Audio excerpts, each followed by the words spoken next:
Geleskende sallanır selvi dalları.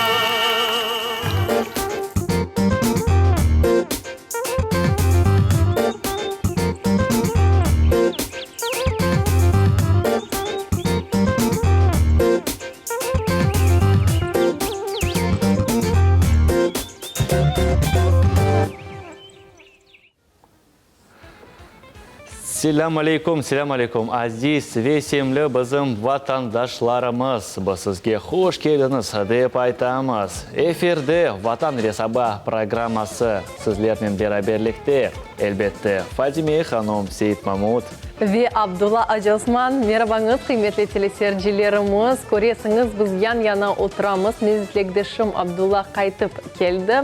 Ve benim böyle bir sualım var. Siz endi deysinizdir. Bu insanda, bu beyaz insanda neler demişti? Nurlandı. Kur'an-ı Kerim'imizde aytılğanı ki bu her bir Müslümanın boyun borcu bilgili tahsilli olmaktır. Bu insan da bu okul peşinde yolga çıktı. Kelende sübetleşeyik ve bizim seyircilerimizge aytayık. Sen ne yerdeydin? Nasıl her şey geçti? Şimdi şeyh olarak takdim ettim bizim vatandaşlarımızga. Yok, gerçekten de işte okuş peşinde hürmetli dostlar yürüyemiz. Şükür Allah'a böyle imkanlarımız var. Bizim Kırım Müslümanlar İdaresi bizlerini, yani talebelerini çeşit yerlerge yollap, onlarga ilimni öğreti, yani onlarga yaxşı şeylerini öğreti ve biz de onlarga minnetdarmız ve çok sağ olun onlarga dep aytamiz. Gerçekten de yaxşı şeylerini görüp geldik. Kazan şehrinde bulunduk. Kazanlılar, yani bütün Kırım halkımızga büyükten büyük selamlarını aytıp berdiler ve onlar da şimdi bizim programımızı seyir eteler. Niçin? Çünkü onlar Fadime bilirsin, bana vade ettiler. Vade berdiler. Ayttılar ki biz endiden başlap sizin telekanalınızı seyredeceğiz ve şahsinen bugünkü programımızı. Ve men de fırsatdan faydalanıp onlarga büyükten büyük selamlar yollayın. Yani Kazanda okugan talebelerge, kelgen talebelerge büyükten büyük selamlar. Allah razı olsun sizden. Aslında bizim tillerimiz pek okşay. Men umut eteyim ki men şimdi Rus tiline geçmege istemeyim. Men umut eteyim ki onlar meni anlayacak. Men onlarga selam aleyküm dep aytam. Yani hayırlı irte onlarda, yani доброе утро. Hayırlı sabahlar bizim tilimizde. Ve çağıramız hürmetli dostlar. Ana tilimizde keliniz laf eteyik ve yaxşı bir şekilde bugünkü programımızı beraberlikte geçireyik. Nasıl? Fadime, nasıl geçireyik? Beraberlikte şen, faydalı ve zevkli. Şimdi ise kıymetli teleseyircilerimiz biz böyle şen sabahımızı başladık ve güzel haberle de onu başladık ve bizge koşulgan teleseyircimiz de var. Geliniz bu telefonunu kabul edelim. Yok, aslında Fadime şimdi keliniz biraz sonra kabul eteyik. Şimdi telefon hakkında hatırlatayıq bizim vatandaşlarımızga, hürmetli dostlar. Bizim studiyamızda telefonlar çalışmakta. Keliniz koşunuz bizim sübetimizge, bizim yayınımızga. Keliniz beraberlikte bugünkü programımızda yaraştırayıq. Yani cuma ertesi konu rahatlık konudur ve böyle bir kundur ki Kurantalar birleşe, Kurantalar bir-birine musafirlikке bara, kahveler içe, birleşe. Keliniz biz de tamam bu studiyada birleşeyik. Bu studiyada birlik timsalini göstereyik ve beraberlikte şimdi yaxşı bir müzikal eserini dinleyik, öyle mi Fadime? Evet, tamam. Buyurunuz kıymetli teleseyirciler.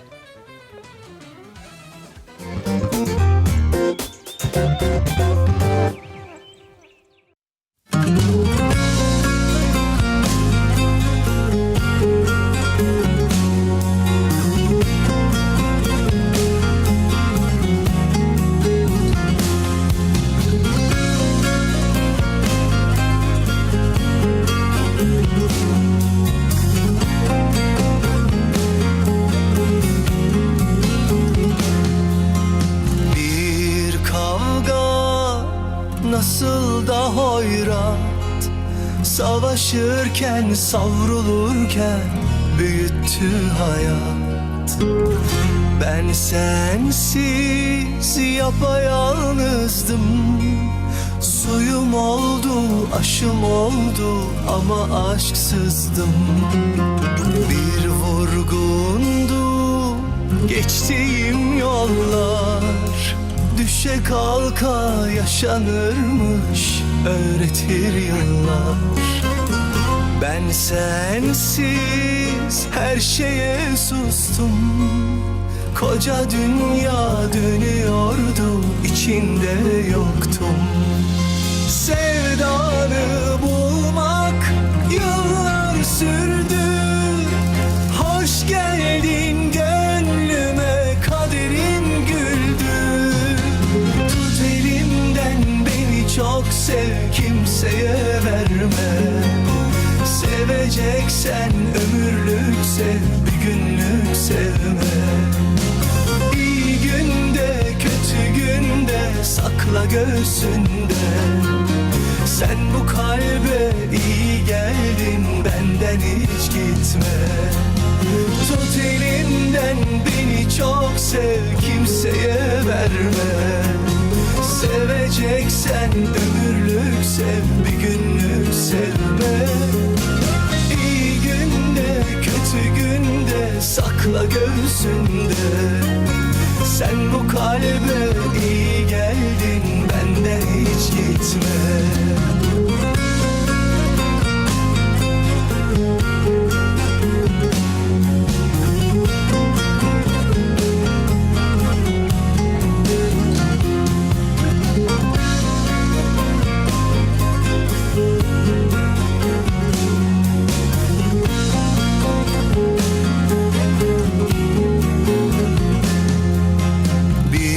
Sabahsız geceydi ruhum, gün misali gözlerinde güneşi buldum. Bir dertli rüzgardım estim, umudum sen, huzurum sen, yeniden doğdum. Sevdanı bulmak yıllar sürdü. Hoş geldin gönlüme, kaderin güldü. Tut elimden beni çok sev, kimseye verme. Seveceksen ömürlük sev, bir günlük sevme. İyi günde kötü günde sakla göğsünde. Sen bu kalbe iyi geldin, benden hiç gitme. Tut elimden beni çok sev, kimseye verme. Seveceksen ömürlük sev, bir günlük sevme. İyi günde kötü günde sakla göğsünde. Sen bu kalbe iyi geldin, benden hiç gitme. Sen bu kalbe iyi geldin, benden hiç gitme.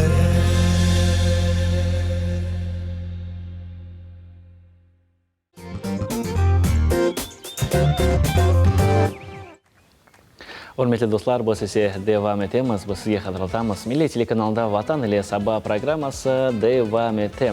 Fatime, aslında geçken programmalar nasıl geçti? Deyip meslektaşımız bizge yardım etti, kol tuttu. Çok sağ olasın deyip aytamiz ve ona selamlarını elbette yollaymiz. Nasıl geçti, nasıl muhitti?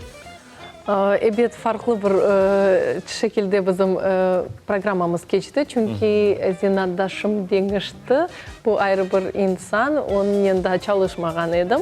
Onun için o da pek meraklı geçti. Onun yayınımız meraklıydı. Misafirlerimiz de gayet güzel şekilde özünü takdim etti ve şen geçti demek isteyeyim. Bazar günü ise ben özüm ayında çıktım. Bu da bir farklı tecrübe oldu. Çünkü 2 saat devamında ben Maşallah, kıyın olmadı mı? Kıyın olmadı. Beraber oldum.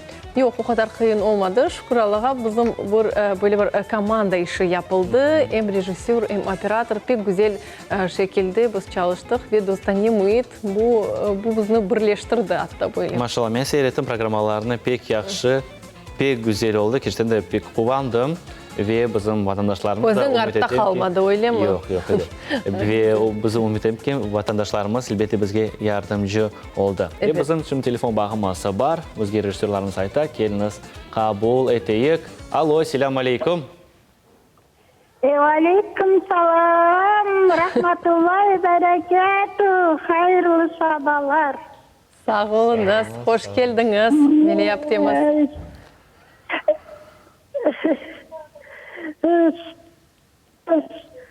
Allah razı olsun. Mına böyle gururla sizge telefon açım, aytacak şeyimde unuttum. Hoş geldin Abdullahi, hoş geldin. Güzel güzel barıp gelgensin. Eşittik gördük mına. Fadime Hanım. Buyurunuz. Hiç de yayını kaldırmadı Abdullah Bey. Öyle güzel alıp varıldı. Birinci günü editmen, ikinci günü borodu. Ay maşallah. Becerdi mi Mele yaptı? Neticelerini çıkarayık. Deniz bir balını koyayık onu. Becerdi mi o işini? Vazifesini yerine getirdi mi? Becergenden de becerdim. Maşallah, subhanallah. Maşallah var aytam. Bek güzel. Hepsi özün tertibimen, özün yolundan gitti. Sağ olunuz, böyle etip hazırlayan Abdullah Bey hazırlayıp gitkensiz da. Evet. Degen yerlerinizge de, ziyaretlerinize de hoş geldiniz. Bek güzel işler olgan. Aydı yayını sonuna çok şey isterimiz, çok şey bakarımız. Mutlaka. Sağ olun Fadime Hanım. Siz çok sağ olunuz Mele yaptı. Geçsin. Vay canım ne aytayım eken. Güzellerin güzeli siz hepinizde. Allah-u Teala sizin korçalasın. Allah'ın emanetinde olunuz hepiniz. Sağ olun. Amin ya Rabbim cümlemiz ne Hayırlı bilir. sabahlar. Sağ olunuz Mele yaptı. Bizim hürmetli, Hayırlı saygılı sabahlar. seyircimiz. Çok sağ olun Mele yaptı. Keşten de bizim yüreklerimizni kuvandırdınız. Kızdırdınız. Biz sizge minnedarmız. Bizim Mele yaptığımız daima koşula ve gördüm ki sana yaxşı balını koyaydı ki vazifelerini sen eda ettin. Maşallah Fadime, maşallah. Bu tek men değil de ana bizim teleseyircilerimiz de ayta. İşançını tükenmegenim için pek kuvanam. Maşallah. Pek güzel. Geliniz endi kıymetli teleseyirciler böyle bir haftanın neticeleri olarak bir hulasa çıkarayıq. Bu hafta pek güzel vakıya olup geçti. Tacikistan'ın halk artisti yazık ki Kırım'da bu namını verilmedi da ona. Ama Kırım Cumhuriyeti Devlet Mükafatının laureatı, halk folklorunun mütehassısı Remziye Bakal Özdoğan gününü kaydetti.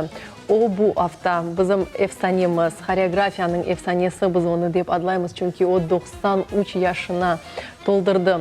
Biz ona tükenmez ilham ve kavi sağlık elbette dileyimiz. Çünkü bu yaşa gelip o bizim nesilimizge nice da böyle mütehassıslı insanlarını yetiştirdi. Öyle mi Abdullah sen koşulasın? Öyle ben de koşulam. 70 yılını bu işe bağışladı bizim milli oyunlarımızga. Maşallah aslında böyle insanlarımız azdır ve bu olgan insanlarımızdan, bu olgan vatandaşlarımızga biz kol tutmaya gerekmiz ve onlarını xayrlamağa gerekmiz, onlarga musafirlikке barmaya gerekmiz. Çünkü onlar bizim tariximiz, yani onlar Kırım Tatar adını, milletini yüksek derecelerge koteriler. Yani namını koteriler ve biz de onlarga şükür dep aytmak gerekmiz ve hiçbir vakit bu şeylerini unutmak gerekmemiz ve bizim yaş balaçıklarımızga böyle ki bu karamanlar, böyle ki bu efsaneler hakkında daima tarif etmeye gerekmiz. Çünkü başka şeyler de çoktur, lakin bizim vatandaşlarımız azdır. Lakin bu az sayısı olsa da ne kadar karaman, ne kadar efsane, ne kadar okumuş ve ilmi adamlarımız var. Kendiniz onlarga kol tutayıq, onlarını daima hatırlayıq. Tamam, böyle kıymetli teleseyircilerimiz, şimdi ise geliniz bu mükemmel işini güzel şekilde devam ettirgen oynak güzel rubrikamızın insanı, onun baş kahramanı Ernest Pırtıkov ve onun talebeleri hazırlagan rubrikanı hep beraber seyir edeyiz. Oyna güzel rubrikası dostlar sizin diqqatinizga avval etilib. Buyurunuz. Saygılı dostlar, herkesge sabalar hayırlı olsun. Gene de biz Oyna Kırım rubrikası. Bugün sabahınız men eminim yaxşı başlandı. Kahveyle endi ise oyunla başlayacağımız saygılı dostlar. Bugün men ve Ayder Bey sizler için daha bir yana hareket. Bu hareketin adı gasma. Bu hareketini tek oğlan ballar yapar. Ayaklarını çalıştıramız. Men aytkan gibi oğlan ballar çoksa ayaklarını çalıştırır. Kızlar ise kollarını, ellerini ve tepesi çalışır.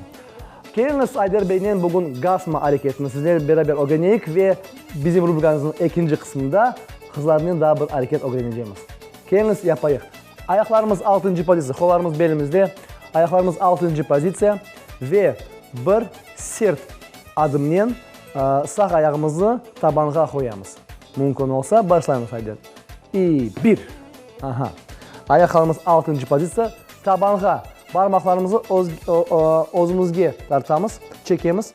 Ayağımız tabanda olmak gerek. Uzak değil, yanımızda olun. Parmaklarımız yanınızda olmak gerek. Taban. Mana böyle. Şimdi ikinci ayağımızı tamam öyle de çıkarmak gerek mi sol ayağımızı ama bu hareket birden olmak gerek. Denişmek birden olmak gerek. Yapamaz Ayder. 2. Böyle değil. 2 hareket olmak mümkün değil. Bir hareket olmak gerek. Birden sert bir hareket olmak gerek. 1. Daha bunu kaydetmek isteyeyim. Ayaklar özleri çalışa, tepemiz ise özü çalışa. Onun için başımızın üstüne bir bardak su koyamız ve düşmesin, tökülmesin deyip özünü tutmak gerekmiz ve ayaklarımız özleri çalışmak gerek. Bu sert, akay, ciddi bir, katı bir hareket. Sık bizim oyunlarımızda rast gelir. Kendiniz daha bir kere yapayıq. 1, 2, 3, 4. 1, 2, 3, 4. Endi ikişer yapacağımız ve nokta koyacağız. Teneffüs yapacağımız. 2 yapamız Ayder, son nokta yapamız. Teneffüs. 1, 2. Tutamız. Daha yapamız. 1, 2. Tutamız. 1, 2. Ve daha bir kere. 1, 2. Endi ise nasıl yapıla oyunlarda, çok sık varyantlarda bu uçer. Gasmanı uçer yaparlar. Siz görgendirsiniz. Oyuncular oynaganda, oğlan ballar ayaklarını oynatganda, gasma hareketini yapganda uçer yaparlar. Bu böyle yapılar. 1, 2, 3. Uçer Ayder yapamız. 1, 2, 3, 4. 1, 2, 3. 1, 2, 3. 1, 2, 3. 1, 2, 3. Hatırlatan başımız sekirmek olmay, özümü tutmak gerekmez. Tek ayaklar çalışır. Daha bir kere kollarımız bunda. 1, 2, 3, 4. 1, 2, 3. 1, 2, 3. 1, 2, 3. 1, 2, 3. Belki ayaklarınız alışmadı böyle hıyın hareketlerge. Ama neyse devam yapsanız bu hareketlerin ayaklarınız alışır ve bu hareket sizler için yengil olacak saygılı dostlar. Endi ise kızlar hareketine geçemiz. Geliniz saygılı dostlar, endi kızlarla beraber men aytganim gibi oğlan balar çoksa ayaklarıyla çalışır, kızlar ise kollarıyla, elleriyle çalışır. Bugün ise men belesem herkesge meraklı nasıl ellerini çalıştırmak gerek kızlar. Geliniz bu hareketini beraber yapayıq. Birinci pozisiya mında koltukların üstünde hava olmak gerek, boş olmak, serbest olmak gerek, ker olmak gerek hareketimiz. Açıla kollarımız 1, 2, 3, 4. Endi ellerimizi çalıştıramız. Nasıl eller çalışır? Başta elimizi çevirerek tepege baka. Endi kapatkanda orta parmağımız başlay çalışmağa. Kapala yumşak bir yumruk, yumşak, nazik bir yumruk. Aylandıramız şu yumruknu, son açıla ve boş ola. Men ifaq ballarga, talebelerge öğretkende aytamız. Çeviremiz kolumuzni, elimizni. Mında otura kobelekni tutamız. Kobelekni tutamız. Son çeviremiz ve kobelekni yiberemiz. Boş olan kobelek uçak keti. Mana böyle daha bir kere. 1, 2, 3, 4. Sol kolumuz. 1, 2, 3, 4. Orta parmağımız başlar çalışmağa. 1, 2, orta parmak. Yumşak bir yumruk olmak gerek. Çeviremiz, aylandıramız kolumuzun, elimizin. Son açamız, boş atamız ve böyle de ağırlığa kaytarma olsun ve oynaganda, qaytarma tezce olganda, anda da öyle tamam bu şekilde ellerimiz çalışa. Endi men aytganim gibi kızlar bütün oyunlarda oynaganda çoxusu tepesi çalışa. Onun için keliniz, men sizge hatırlatayım. Bütün pozitsiyalarını. Mında hazırlanma pozitsiyası, birinci pozitsiyamız, ikinci pozitsiyamız ve üçüncü pozitsiyamız. Onun için biz hareketlerini yapganda kollarımızla bütün bu pozitsiyalarını biz geçmek gerekmiz. 1, 2, 3, 4, 1, 2, 3, 4. Hazırlanıp birinci, üçüncü, ikinci. Bana böyle ve sonunda da ellerimiz çalışır. Geliniz bir hareketini yapayıq. Sizinle beraber bir azıcık kısımçık bir oyunun ifah kısmını yapayıq. Oge 1, 2, 3, 4, 5, 6, 7, 8. 1, 2, 3, 4, 5, 6. Aylanamız 7, 8. Anladın mı? Son sol tarafa. Geliniz yapayıq. 1, 2, 3, 4, 5, 6, 7, 8. Qaytamız artıqa. 1, 2, 3, 4, 5, 6. Hazırlanamız aylanmağa, aylanuf yapmağa hazırlanamız. Sol kolumuz birinci pozisiyada, ikinci kolumuz ikinci pozisiyada. Ve aylanamız. 7, 8. Endi sol tarafa yapamız bu hareketini. Tebessüm olmak gerek, bunsuz olmayın oyunlar. Yapamız. 1, 2, 3, 4, 5, 6, 7, 8. 1, 2, 3, 4, 5, 6, 7, 8. Nasıl aylanmak gerek? Geçken derslerimizde bu var idi ve men bilesem siz bu dersi kaçırmadınız ve öğrendiniz nasıl aylanmak gerek. Başınız aylanmasın diye. Onun için saygılı dostlar, bugün oğlanbalar hareketini öğrendik. Yanı hareket ve kızlarla beraber nasıl kollarımız ve ellerimiz çalışmak gerek biz öğrendik. Kaçırmanız rubrikalarımızı bizimle beraber olun saygılı dostlar, sağlıkla kalınız.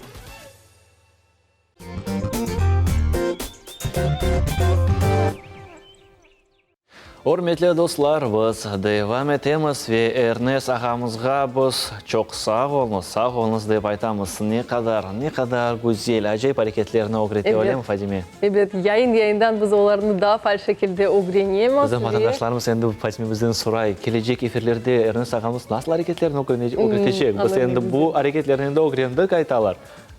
Ve onlar yani meraklanalar, bizde böyle bizim hem muhariyetimiz hem özümüz şahsinen albarıcı olarak biz de bu yayınlarını, yani bu rubrikalarını seve bakamız. Çünkü biz de Ernest ağamızla beraberlikte oynamağa öğrenemiz. Men aslında vade ettim ki yakın vaxtda, yani şimdi birkaç ay geçsin da men yaxşı öğreneyim de ve onun ansambline kısmetisi baracağım. Beraberlikte Ernest ağamızdan oynayacağımız. Meli yaptı bunu bekley. Evet, öyle mi? hepsi bekley. Aklımda aytkan edim Meli yaptı. Abdullah Kartal'dan da güzel oynay dedi. Men kısmet etse oynamağa belki. Mutlaka. Bizde bunda özümüzün ansambli kurulur. Men öyle fikirge Milli geldim. telekanalının oyun ansamblı. Evet, koşulabilirsiniz kıymetli teleseyircilerimiz. Şimdi ise nevbette kimi vızgımızga endi keçmege aşıqam kıymetli teleseyircilerimiz. Bir insan özünün dış kıyafeti ve içki dünyasını tertipte tutmak için gayret eti. Aynı şimdi endi kış mevsimine adım bastık ve geçken yayınlarımızda biz bunda ekimlerini davet ettik. Bedenimizin bir mücelerini nasıl dikkat ayırması hakkında laf ettik. Bugün ise biz en körümlü, en nazik bizim bedenimizin kısmı hakkında laf etmeye isteyimiz ve bunun alakalı biz tecrübeli ekibimizni, kosmetologni studiyamızga davet ettik. Demek bugün bizim studiyamızda hürmetli dostlar Эдия Ханумбальбек, эким ve косметолог. Сelamun алейкум, здравствуйте. Nasılsınız? Сау у нас. Все Хош хорошо. келдиңиз. Я дипломированный врач, дерматовенеролог, косметолог. И очень рада, что сегодня попала на вашу передачу. Очень было приятно получить от вас приглашение. И сегодня немножко хотела бы затронуть тему зимнего ухода за кожей. Потому что на самом деле это немаловажно зимой правильно ухаживать за Очень кожей. актуальный вопрос на сегодняшний день. Да, это очень актуальный вопрос. Но сперва мы хотим задать вам наш вопрос, который мы задаем нашим гостям. Да, традиционный. Традиционный, да. Как вы проводите, как вы начинаете утро выходного дня? Ну, конечно же, мое утро начинается, так как я врач, косметолог. Конечно же, в первую очередь я начинаю все процедуры со своего лица. С чего как бы я начинаю? В первую очередь это демакияж, потом умывание, потом увлажнение кожи. И только после этого я уже как бы начинаю все домашние дела, то есть со своими детками. Все процедуры проходите ко всем другим, да, процедурам? Да, получается? да. А вот пить воду нужно или Обязательно. кофе? С утра? С утра обязательно пить воду. Потому что зимой у нас как бы немножечко нарушается водный обмен веществ. Это связано как бы с холодной погодой, уменьшается Потребность воды? потребность. наверное, Нет, наоборот, потребность воды должна как бы, ну, уменьшается, но должны мы пить намного пить, да. больше, да. Потому что именно от обмена веществ зависит и качество нашей кожи. Поэтому я обязательно всем советую с утра 2 стакана воды, но если 2 стакана не получается, хотя бы 1 Хотя бы стакан один. воды. Это А будет потом- намного лучше, чем кофе. Можно, Ну, можно да. выпить 1 стакан воды, стакан кофе, а потом третий опять стакан Да. воды. Так можно? Можно, в принципе, Вот. и так. Достлар, каве ичеміз, кавені бұрақмаймыз, каве Әдетімізде. әдетлеріміз. Дия ханым, вот фигуру и какие-либо недостатки мы можем скрыть, да, с помощью одежды или других там, да. А вот лицо не скроешь, не завесишь, да. А вот насколько наше лицо нуждается в профессиональном уходе? В профессиональном уходе нуждается очень и очень сильно. Почему? Потому что на самом деле вот многие наши женщины, мамы, девушки, как бы все стараются дома ухаживать за своим лицом, но профессиональный косметолог – это обязательно. Вот каждая девочка и женщина, и девушка должна поставить себе цель посетить косметолога хотя бы раз в месяц. Вот на данный момент косметология стала развиваться. Года 2-3 назад как бы косметология была у нас на очень низком уровне. Сейчас как бы очень много девочек посещают, и женщин, и взрослых женщин посещают косметолога, потому что заменить косметологию профессиональной домашним уходом, конечно же, мы не сможем. Регулярно надо Да, посещать. регулярно, обязательно регулярное посещение косметолога, регулярные процедуры, это обязательно для нас всех, как бы, для нас женщин, не только женщин, но и мужчин, конечно. Да, вот же. мы бы хотели, конечно, узнать, вот как мужчинам ухаживать. Мужчинам, конечно, тоже нужен правильный домашний уход. Это немаловажно. Многие мужчины как делают? Умылся, какой-то там крем, хорошо, если как бы этот крем вообще есть, и лег спать. Что это? Крем для лица, да. Вот. А посещении косметолога как бы многие мужчины даже не задумываются. А на самом деле их кожа также нуждается в регулярном уходе, как и для нас, для женщин. Поэтому берите во внимание, как бы обязательно посещайте косметолога. Хорошо, а мы знаем то, что в практике у мужчин это хиджама. То есть они делают как на лицо, так и на тело, на любые части тела. Влияет ли на саму кожу лица хиджама? Да, процедура. Конечно, хиджама – это очень хорошая процедура, при которой обновляется кровь, то есть полностью верхний слой эпидермиса обновляется и появляется новая кожа. И я бы очень от себя рекомендовала хиджаму не только мужчинам, но и женщинам. Раз в 3 недели, раз в месяц обязательно эта процедура. Конечно, вы знаете, хиджама лица косметическая многих сразу устрашает. А как же я потом боятся, куда-то выйду на работу?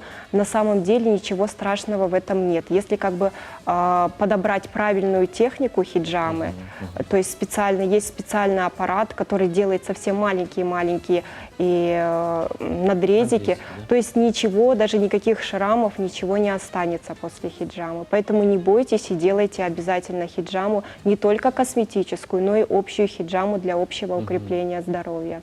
Но только у квалифицированных. Только у квалифицированного специалиста, уже который популярно. имеет высшее медицинское образование и который имеет диплом именно по прохождению обучения хиджамы.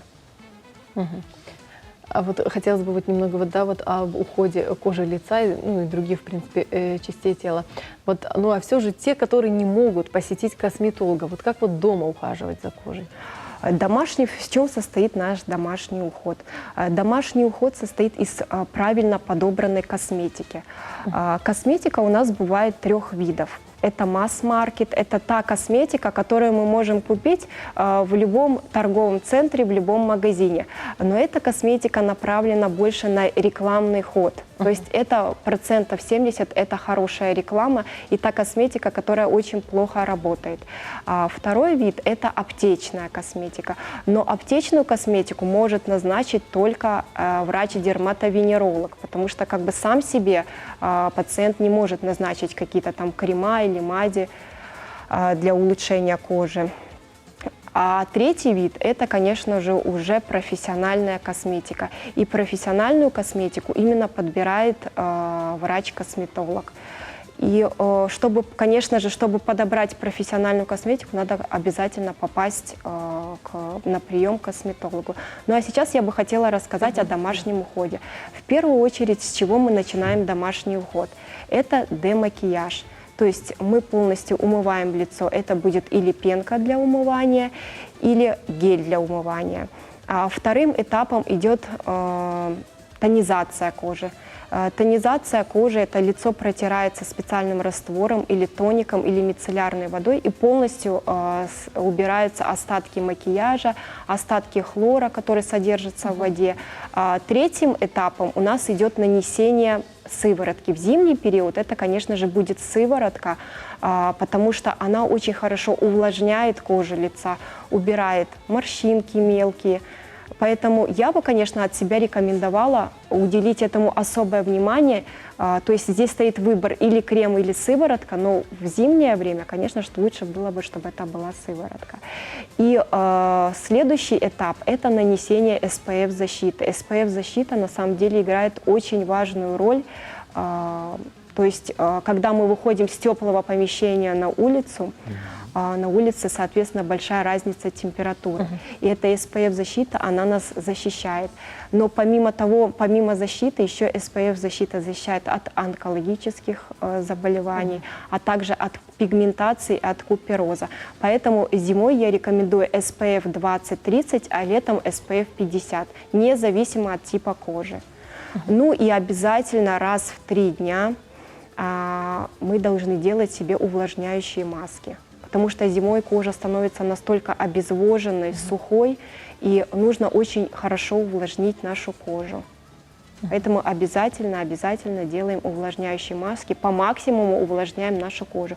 Ну и обязательно перед сном мы наносим хороший увлажняющий крем, так как наша кожа выполняет защитную функцию, и в конце дня она просто устает, то есть ее как бы надо обязательно увлажнить хорошим кремом. В общем, такой тщательный достаточно уход требуется, да? Тщательный уход. И вот наши, знаете, многие наши девочки просто там быстренько лицо помыли, как-то нанесли там мицеллярную воду, какой-то крем и все. Но на самом деле именно вот ближе к 30 годам, когда уже в коже вырабатывается меньше коллагена, меньше гиалуроновой кислоты, нужно именно подобрать, даже не к 30 годам, даже к 25 годам, подобрать именно правильный домашний уход. Потому что кожа начинает резко стареть, появляются заломы, появляются морщины. И чтобы предотвратить это все, нужно правильный домашний уход и посещение косметолога. У меня такой вопрос. Вовремя, да? Хозяйственное мыло может ли заменить все эти процедуры, все Нет. эти крема? Хозяйственное мыло. Хозяйственное мыло, конечно, делали да. наши бабушки и дедушки? Да, наши дедушки и бабушки раньше часто пользовались хозяйственным мылом. И на самом деле хозяйственное мыло, оно очень сильно сушит кожу. И можно до того как бы ее пересушить, что потом как бы придется лечить аптечными препаратами. Поэтому ни в коем случае хозяйственное мыло мы не употребляем в косметологии, к сожалению. Да, сейчас очень же много хорошей косметики, которая может заменить хозяйственное мыло. Шагаю. Знаете, настолько сейчас разная косметика, есть как бы косметика дорогой сегмент, и можно подобрать намного как бы дешевый сегмент косметики. Поэтому в любом случае нужны косметологические средства. Скраб для лица, кофейная гуща, мед, я знаю, сода.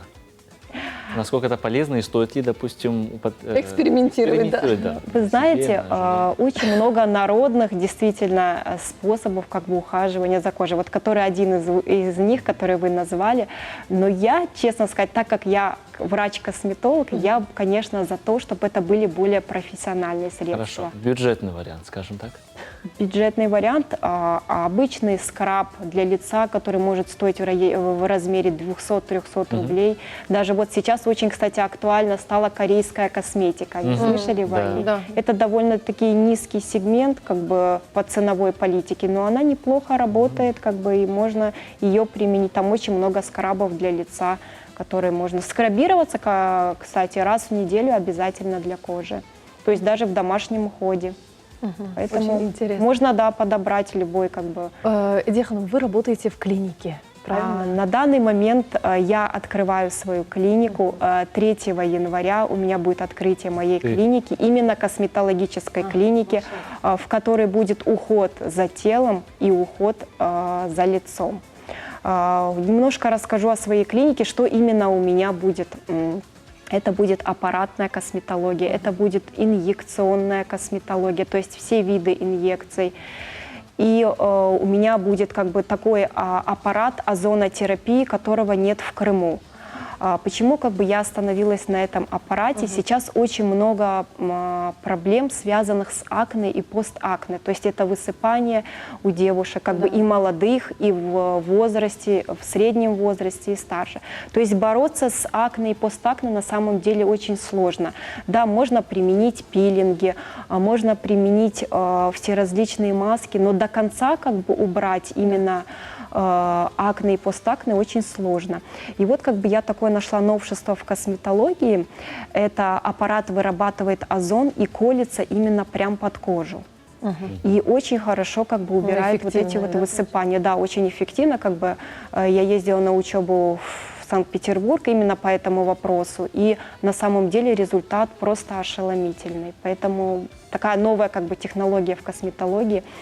Помимо озонотерапии также у меня будет LPG-массаж, будет лазер, удаление бородавок, татуировок. Вот сейчас как бы очень часто слышат, что стало как бы модно перманентный макияж, но он часто бывает неудачным. Да, к сожалению. И, к сожалению, да, и многие девушки ходят, ищут, где бы найти лазер, который удалит как бы недостатки и удалит этот перманентный макияж. На самом деле от него очень тяжело избавиться, потому что ты его сделал, и ты потом год-полтора ходишь с этим перманентным макияжем.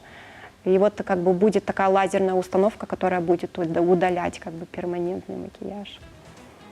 Здорово, Да. здорово. Очень такая многофункциональная будет. Да, клиника будет многофункциональная. И знаете, еще как бы, что я предусмотрела в этой клинике, это уголок для деток, потому что наши многие мамочки приходят с детьми и не знают, как посетить косметолога и куда оставить ребенка.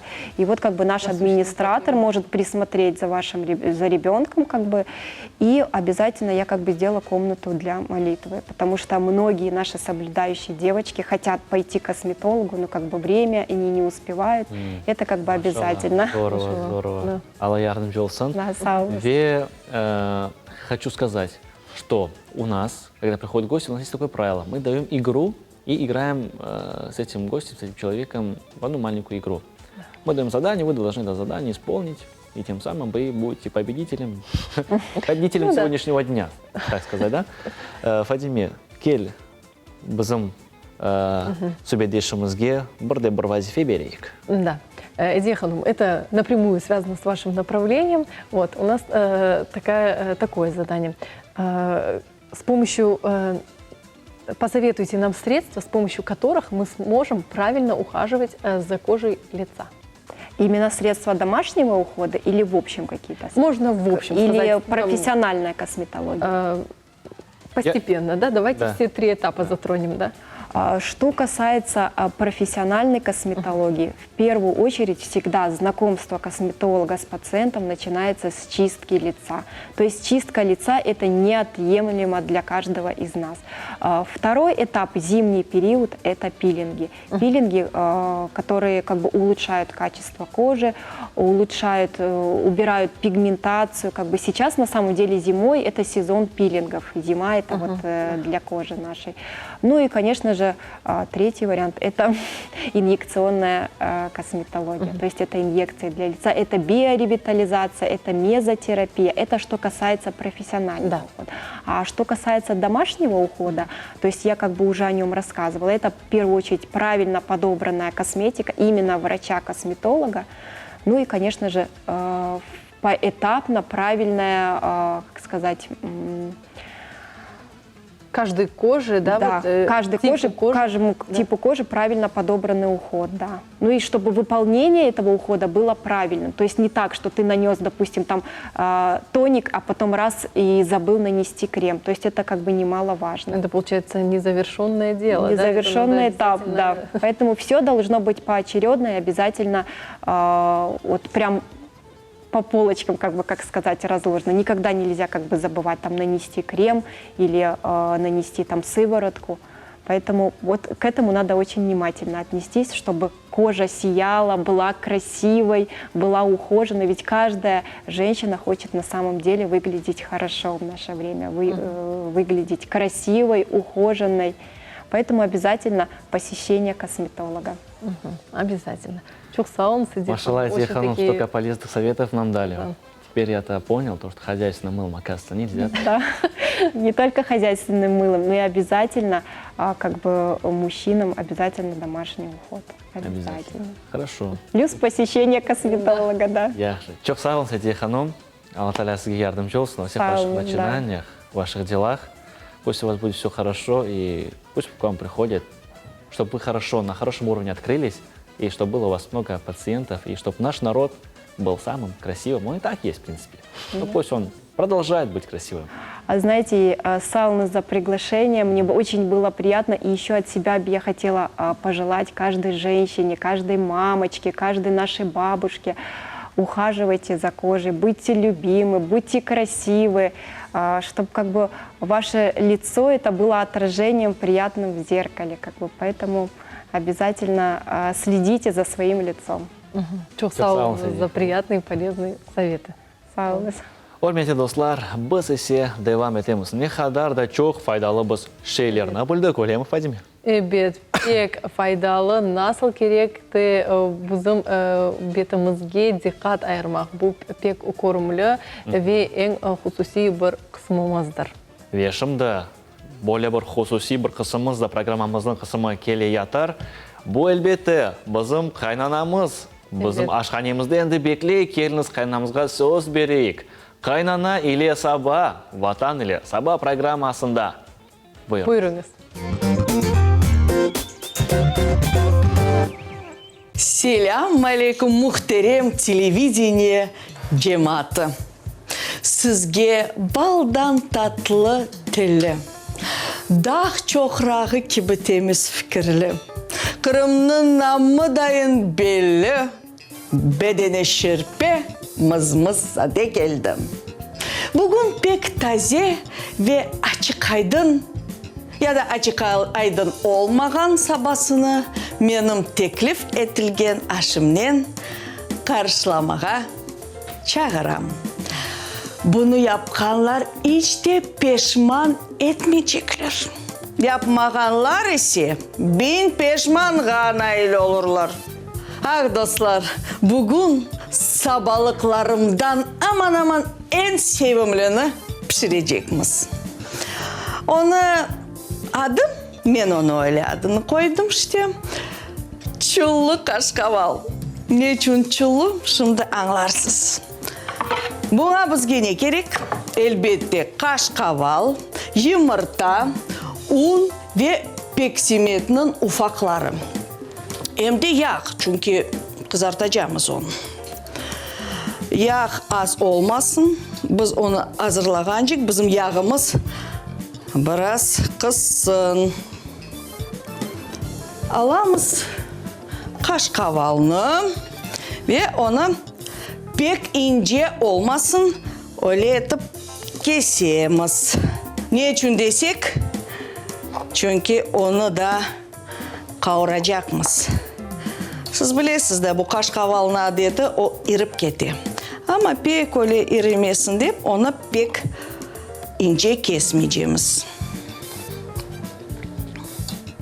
Son onu bir unga böyle batırıp birer ve yumurta alamız. Yumurta onu böyle patlatıp tuz, baharatlar, sepip onu karıştıramız yaxşı ettirip.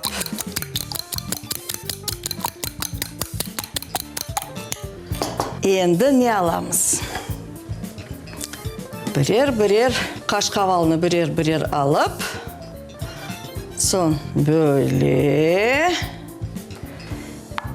gene de böyle hem de ikinci kere yumurta ve peksimet ufaklarga koyamız. Onlarını evvelden hepsini hazırlamak mümkün. Son birden tavağa koyup onların kızartmağa.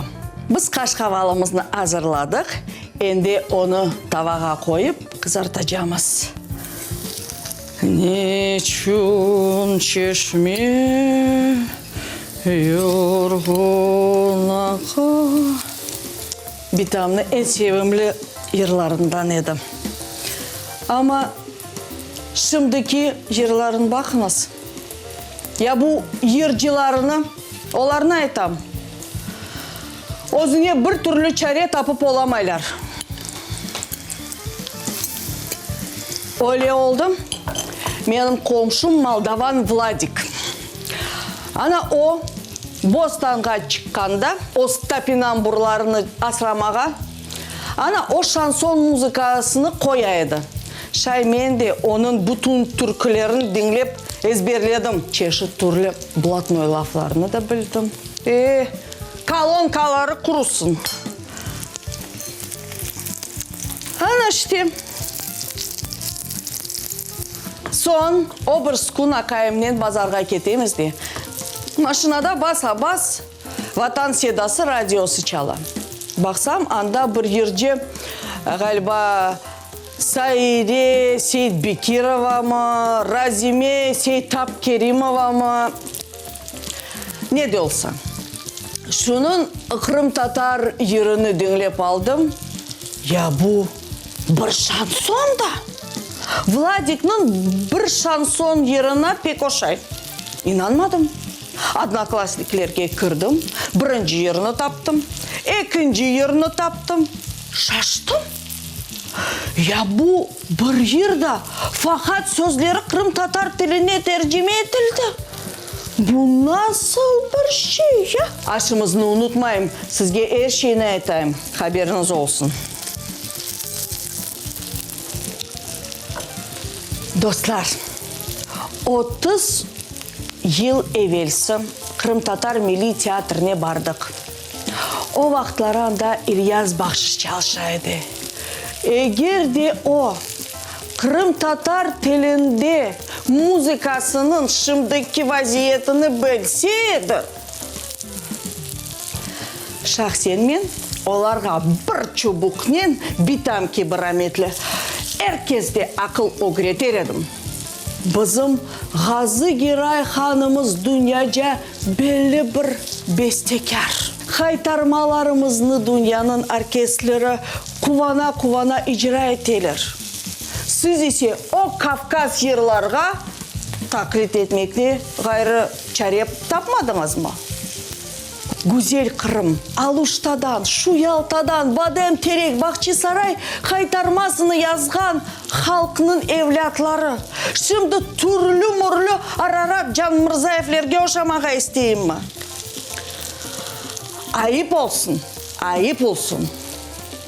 Oy, Açudan az kaldım. Şimdi unutacakıydım. İşimizni devam etimiz.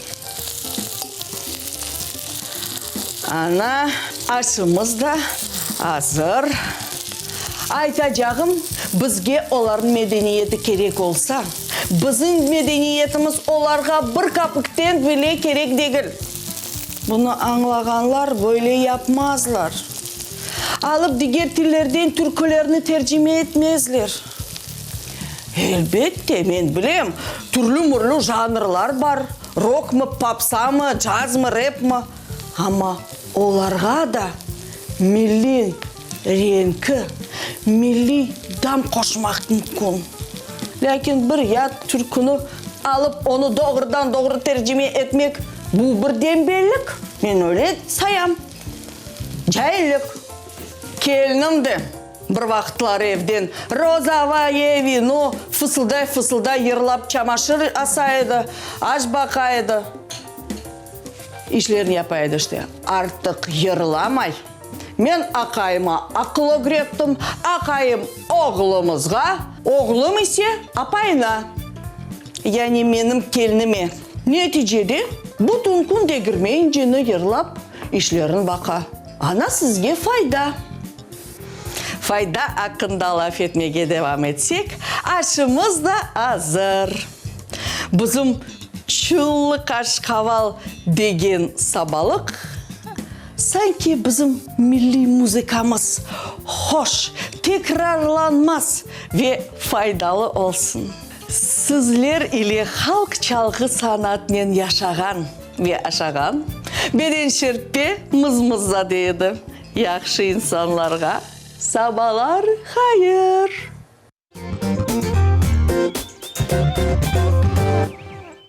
Yaxşı insanlarga sabahlar hayır biz da deb aytamiz. Bizim qaynanamiz yaxşı şeylerini aytib, bizni hem kuldurtdi, hem de tushunmege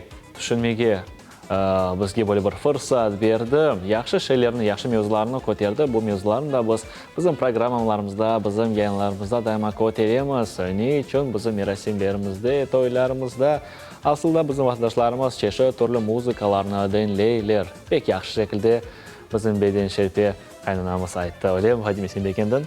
Evet, milli muhit yaşamak gerek. O bizge aytta ki biz daima vatanperver, milletsever ve özümüzün yerleri üzerinde daima böyle bir sıkı ve eminlikle turmalımız. Çünkü bu bizim kanımızda, canımızda olan şeydir.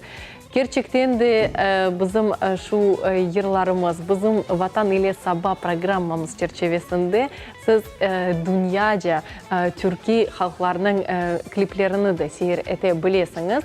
Biz onlarını ne için takdim etemiz? Çünkü bizim böyle bir dünya bakışımız da kengce olsun. Ama bizim yerlerimizin ayrı, bizim yerlerimiz ayrı yerini almakta.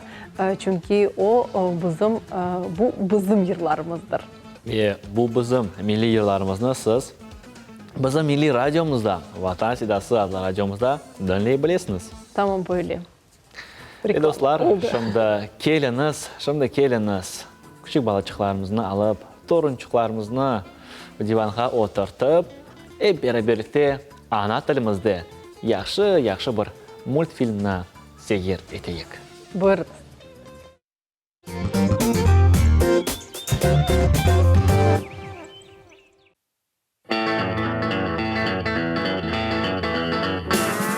Her şey mına böyledir. Biz ketmege isterdik, gemege yetiştirmezdik. Kelgendik, bugüne kederlegendik. Yalnız kaldık, endi nasıl çıkacağımız, bunda kalacağımız, nasıl olacağımız. Ama biz her şeyden kolay geçtik. Ögümüzden ağırsızlık geçtik etti. Yolumuz pek uzun, tek öpke. O bizni getirecek hallere gel.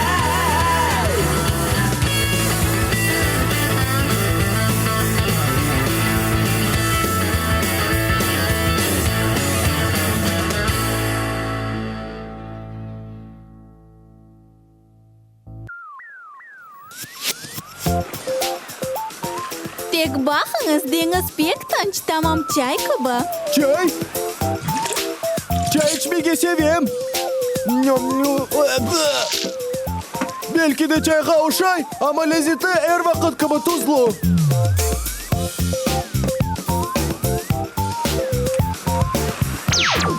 Soracağım meni yapam. Men akşamlıkka lezzetli balık tutmağa isteyim.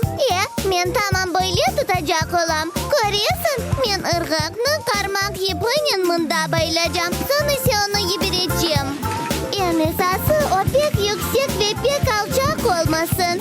Yüksekliği yakşı olsa ırgak tamam sus tutusun diye olacak. Sonrası ne için karmak almadım? Çünkü bu pek kolay atsız. Pek meraklı. Mında yazılgan sanki sarı yolaklı balıklar okeanın bu tarafında yaşaylar. Ne? Sarı yolaklı balık ayttın. İstesem sekara bakarım. Korek ayaklarını giyeyik.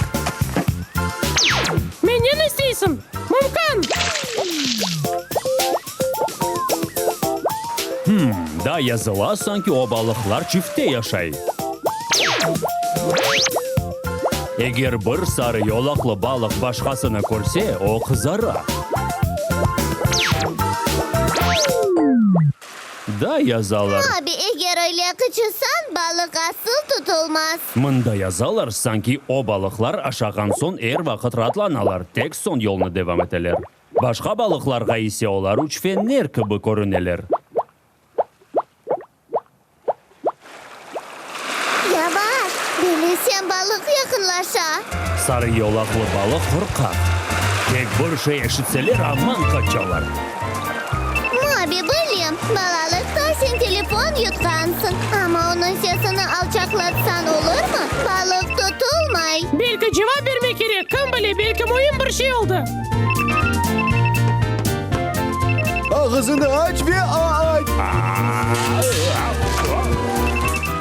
Men ufacık olganda anam aytkan edi sanki demir aşamağa gerek.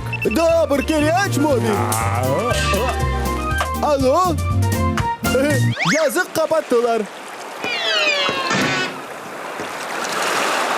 Bu sesini işittiniz mi? Bu mutludur. Kim? Tarzan, cengellerinin karamana. O leopard terisine giyingen, kvadrat sakallı, sarı saçlı, ufacık kulaklı ve pek güçlü. Ama da Dulbir. Tezci onun görüşseydim.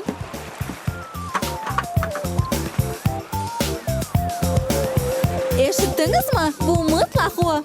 Makay toltarşan ya da oraları. Korkma Ali, suratımız pek yapşı.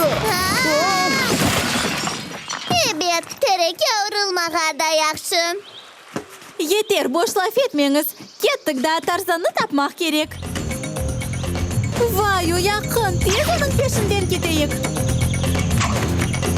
Afrika'nın bu tarafında zehirli yılanlar yaşay. Onların sıfatı pek korkunçlu. En beteri de var. Onlar pek çok yaramazlaşarlar. Herkesini aldatmağa ve korkutmağa pek sevilir. Öyle mi? Da Afrika'nın bu tarafında bir papi var. Kaysı korkutmağa sevgenlerini beğenmeyin. Ma aşağı, dal.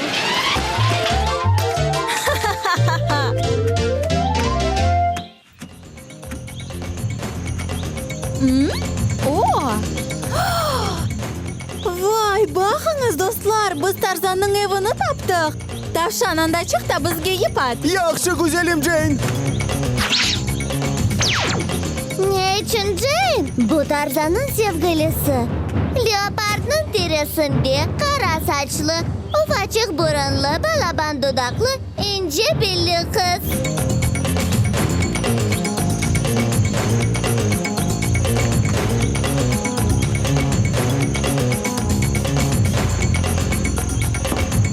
Dostlar, bakınız atsız lift taptı. Ay sen ne bekleyik o gem?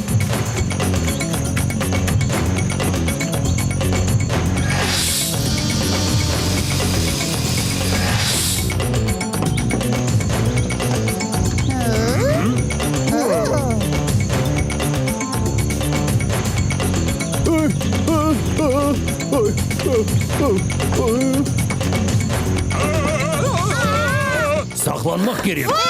Evet.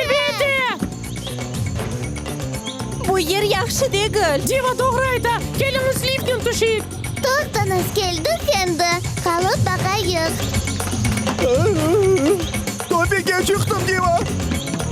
Barib merdenni toparim. Yo'q, tavşan endi kerakmi?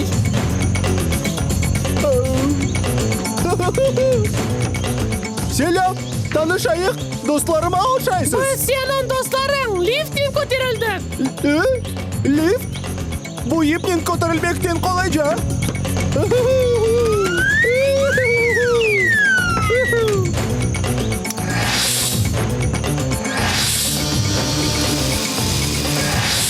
İşte mana men.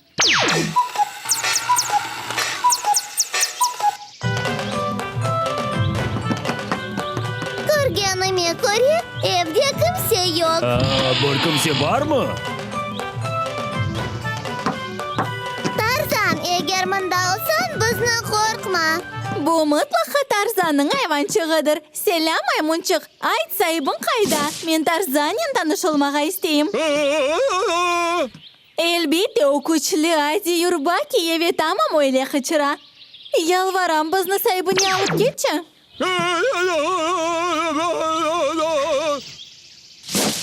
Bilasam, bizni ortindan chaqiram.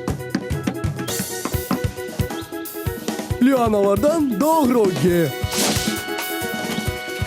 Nasıl kerak gösteririm. Havada uç ve uçkandayin başka lianaga ilish. En esası yaxshi sekirib navbatdagi lianaga yetmek. Haydi dostlar, peşimden gel.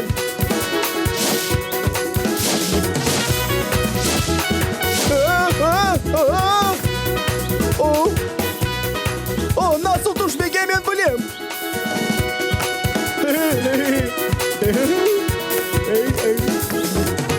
İşte liananı bıçaktan bölmek kaldı. Son iki liana olacak. Onlarını baylasam son liana pek uzun olur ve ben aşağı düşmeye olurum. Ben öyle akıllım. Eğer tavşanlar arası en akıllısını seçseydiler son ben...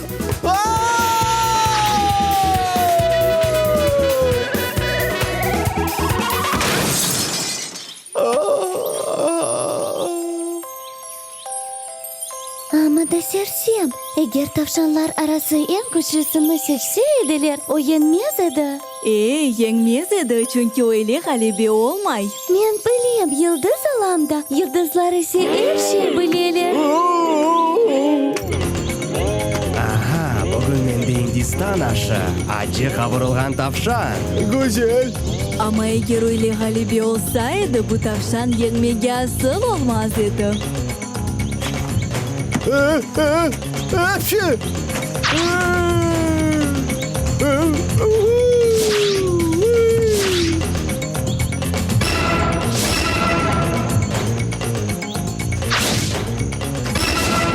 ne yapmağı istey? O tek bir şey yapmağa ola. Tavşan zebralarga çap. Zebralarga yaxshi men ketdim.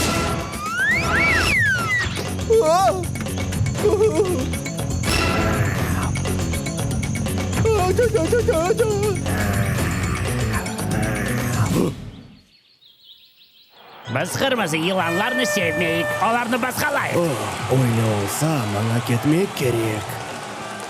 Tehlikede edin. Her şey bitti.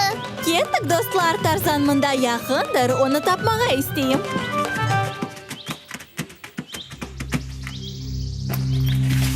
Belki bu onun uçağı. Yo öyle değil. Tarzan'da uçak olmadı.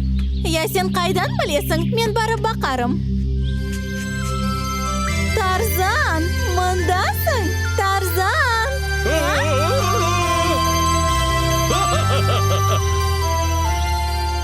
Mence o bir şeylerge gösterir. Geliniz bakayım.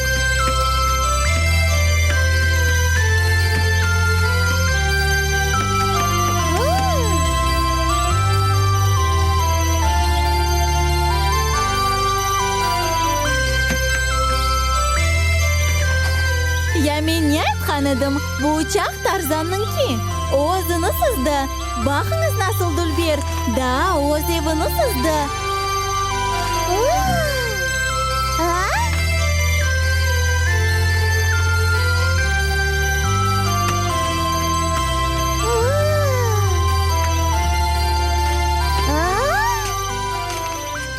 Кайсы оның садық айванчығы? Мені онен таныш етшім? Olamay diva. Anlasa bu Tarzan'ın uçağı değil. Bilesem bu uçak kinorejissörünün edi. Tarzan hakkında multfilm yazgan soyu. Omunda ilkan kıdırgandır. Yaterikteki evçik? Onu maymun rejissörden kalgan resimlerge bakıp kurdu. Ya Tarzan'ın kıçırganı maymununu nasıl öğrendi?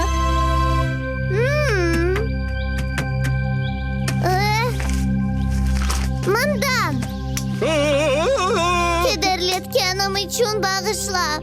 Bir şey de gülüyorli. Eğer Tarzan gerçek olsaydı, o beni mutlaka beğenir edi.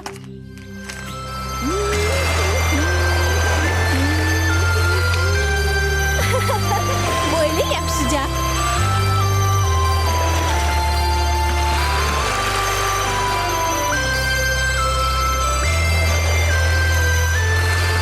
Konuş kendi. Yaxşı qal! Tanışımızga memnun kaldım maymun. Tarzan olsan da olmasan da.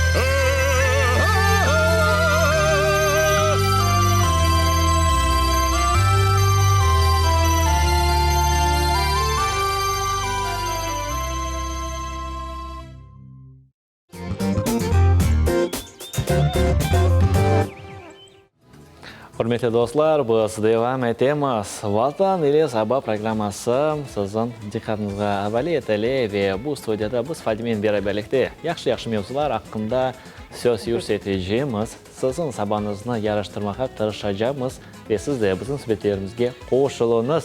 Nomera boyunca bizlerle bağlanmağa mümkün, bizim musafirlerimizge de suallarını vermege mümkün. Yani bizim kapılarımız her bir teleseyirci için açıktır.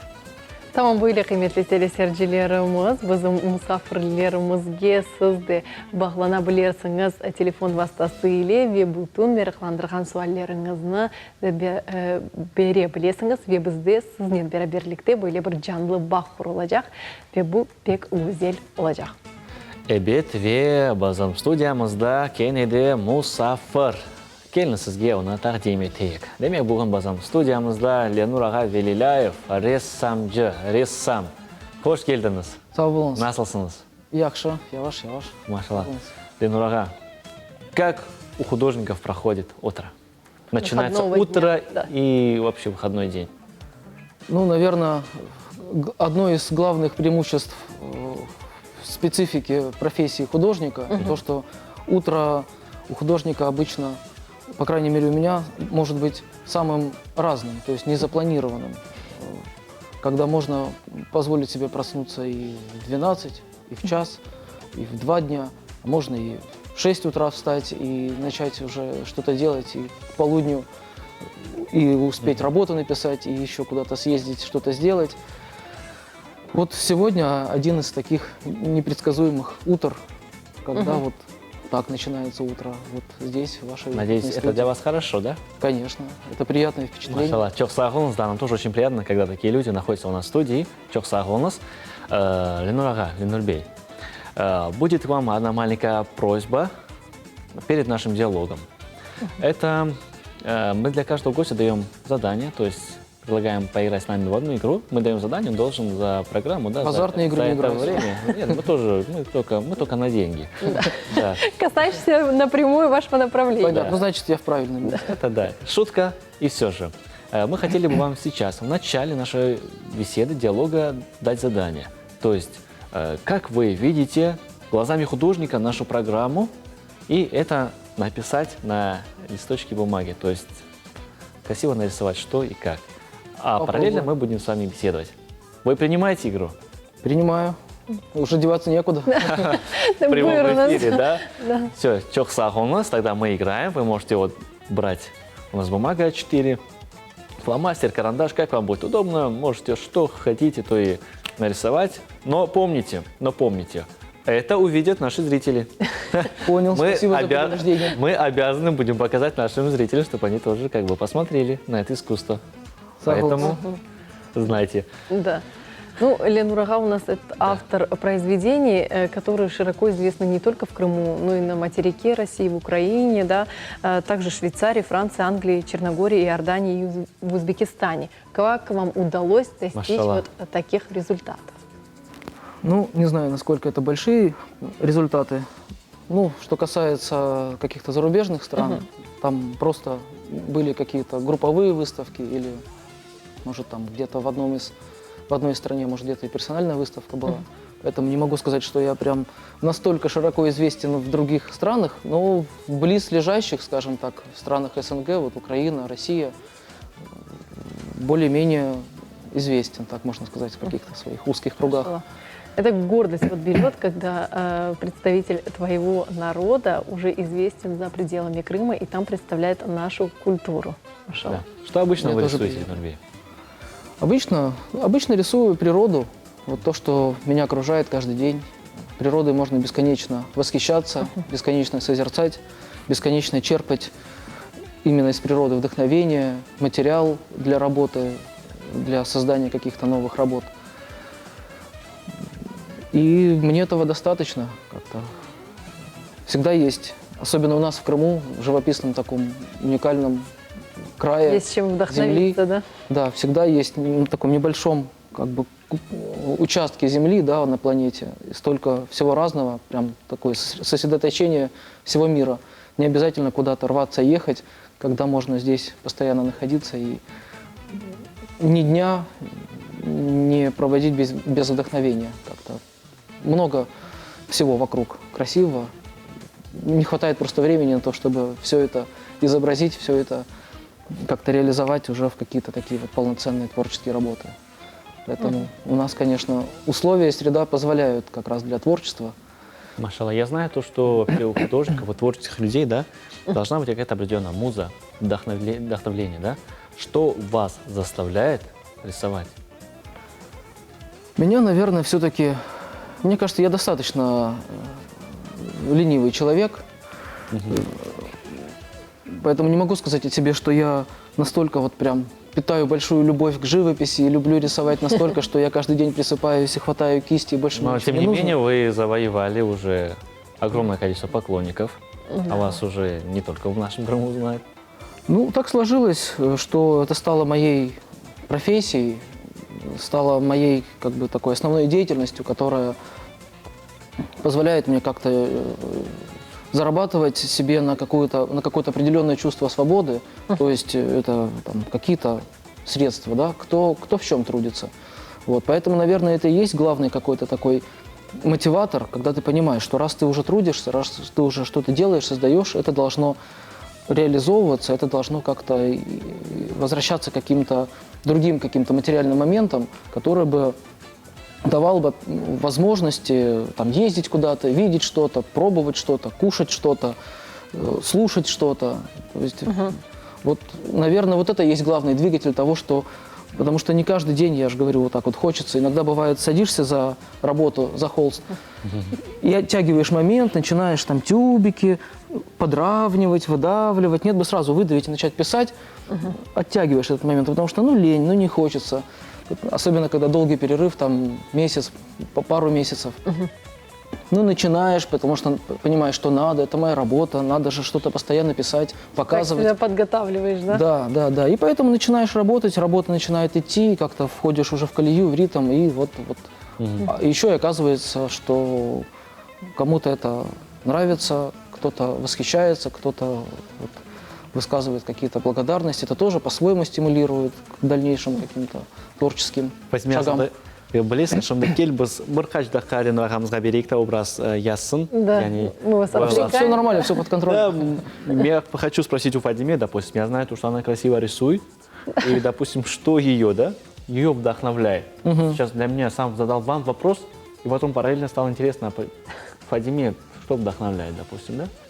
Ну, меня вдохновляет, наверное, мой ребенок, который меня приглашает вместе с ним порисовать. И уже, когда он тебе говорит «она боя», И ты берешь эти кисти вместе с ним, берешь эти краски, садишься за наш стол и усердно начинаем также, ну, скажем, творить. Да, потому что его искусство, конечно, не сравнится с моим. Конечно, не только на бумаге, но и на стенках нашего дома, да?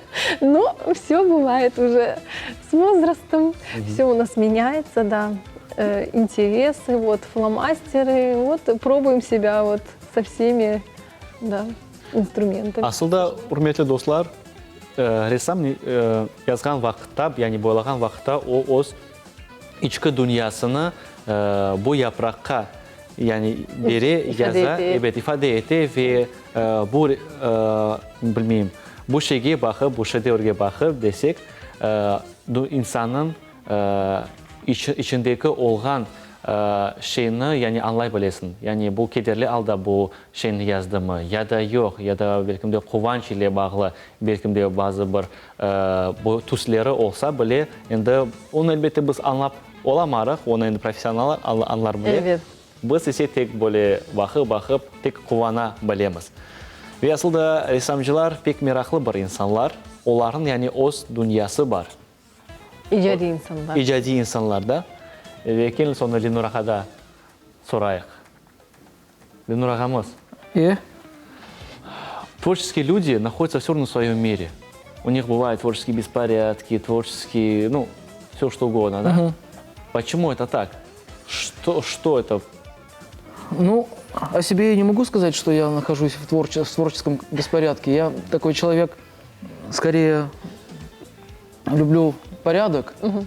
Хотя бы для того, чтобы, опять же, не хватает на все время. И тратить время еще на то, чтобы найти, где что лежит.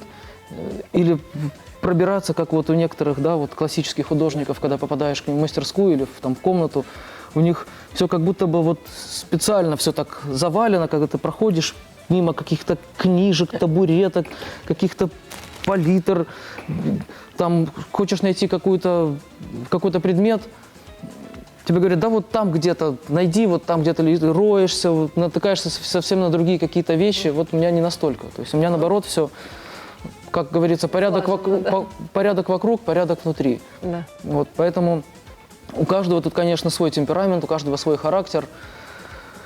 Но я предпочитаю, чтобы все лежало на своих местах, чтобы так, кисть, вот она здесь, холсты вот здесь, чтобы сразу взял и сделал, пошел дальше, чтобы не тратить время на поиски чего-то.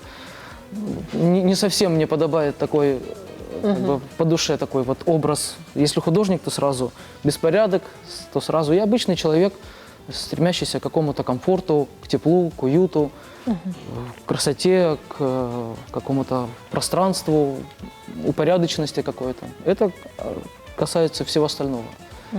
Машалла. Ленур Бей, а что вот первичнее в вашем творчестве? Вот замысел или воплощение? Вот даже вы сейчас вот там пишете, да? Я даже, честно говоря, не задумывался, что первичнее. Просто вижу, беру и делаю. А тут что из этого?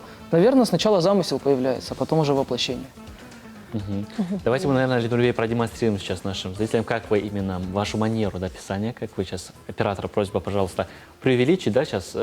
Ну, сейчас я просто делаю такой спонтанный абсолютно набросок, так как в свое время, когда учился в училище, нас всех заставляли в обязательном порядке, там, допустим, вот сегодня, езжайте куда хотите, на вокзал, на рынок, где большое скопление людей, и чтобы завтра мне принесли пачку там, не меньше 15, 20, там, 30 набросков вот такого формата А4.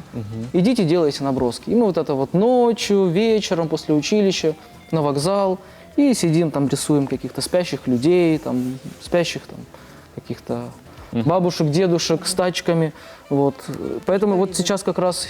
Я давно не делал наброски, вот сейчас как раз делаю набросок, вспоминаю вот эти ученические моменты. Да, сейчас наши зрители наблюдают.